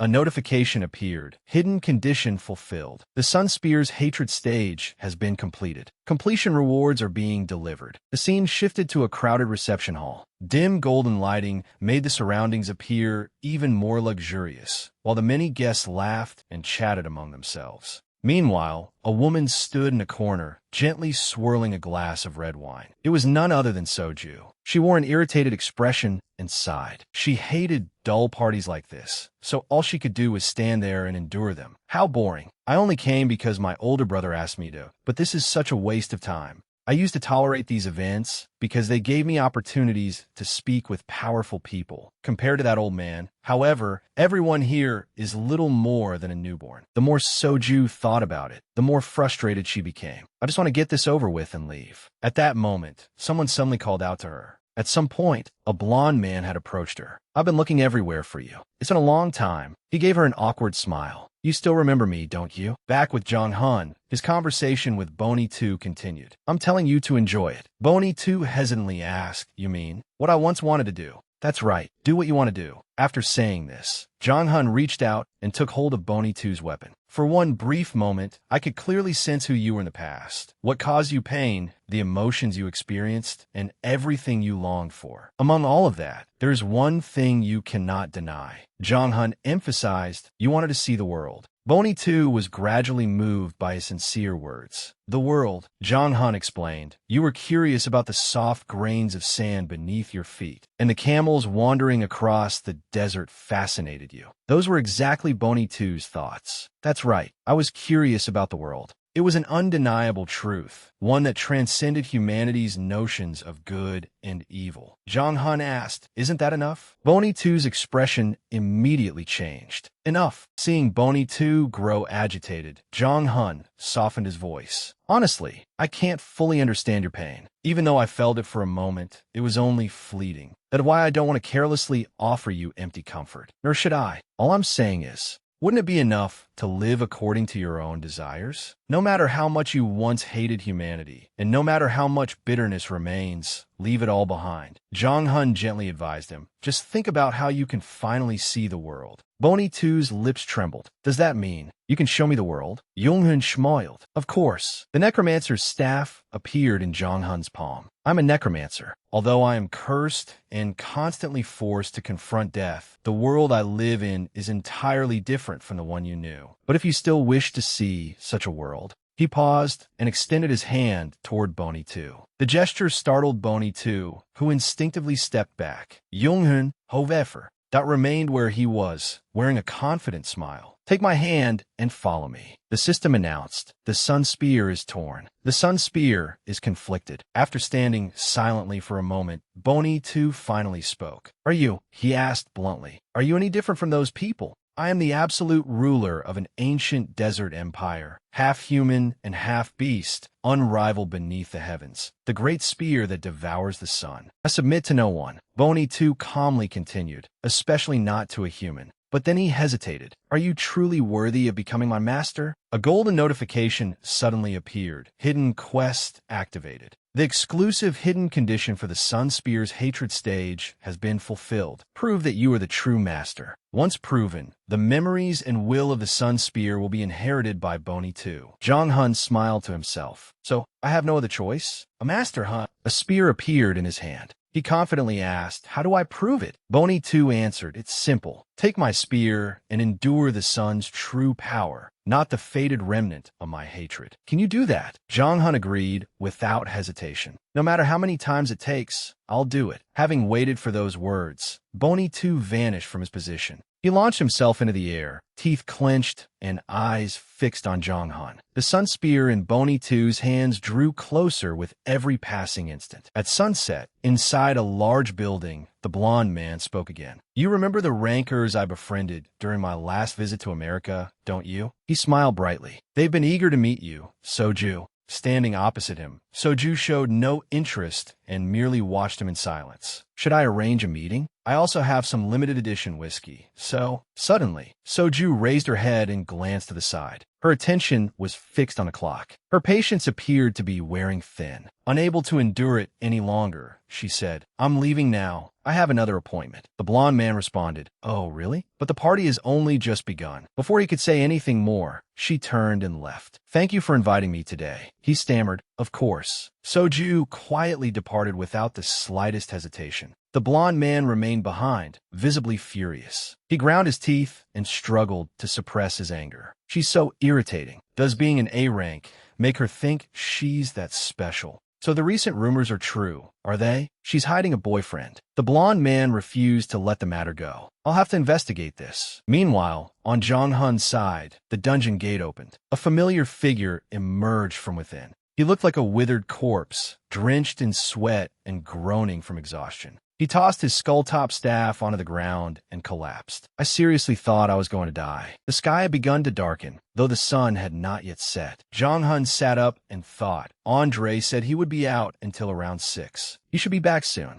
Suddenly, a series of notifications appeared. Bony 1 is being adjusted. Bony 2 is being adjusted. Bony 3 is being adjusted. Bony 4 is being adjusted. Bony 5 is being adjusted. Surprised, Jong Hun tapped the system window. Their attributes had been balanced, and their skills had risen by around 8 or 9 levels. The skeletons in particular had changed dramatically. Status: Name: Sun Spear. Stamina: 100/100. Special trait: Awakened Skeleton. Class: Spearman. Difficulty: D. Strength: 35. Magic: 26. Agility: 35. Technique: 33. Endurance: 32. Skills: Basic Thrust Level 9. Solar Combo Level 1. Dragon Descent Level 1. Sun Flame Level 1. Jong Hun smiled in satisfaction as he read. Unlike the others, Bony 2 had become something special. Bony 2 has inherited the memories and will of the Sun Spear. Bony 2's name has been changed to Sun Spear. All attributes have increased by 10.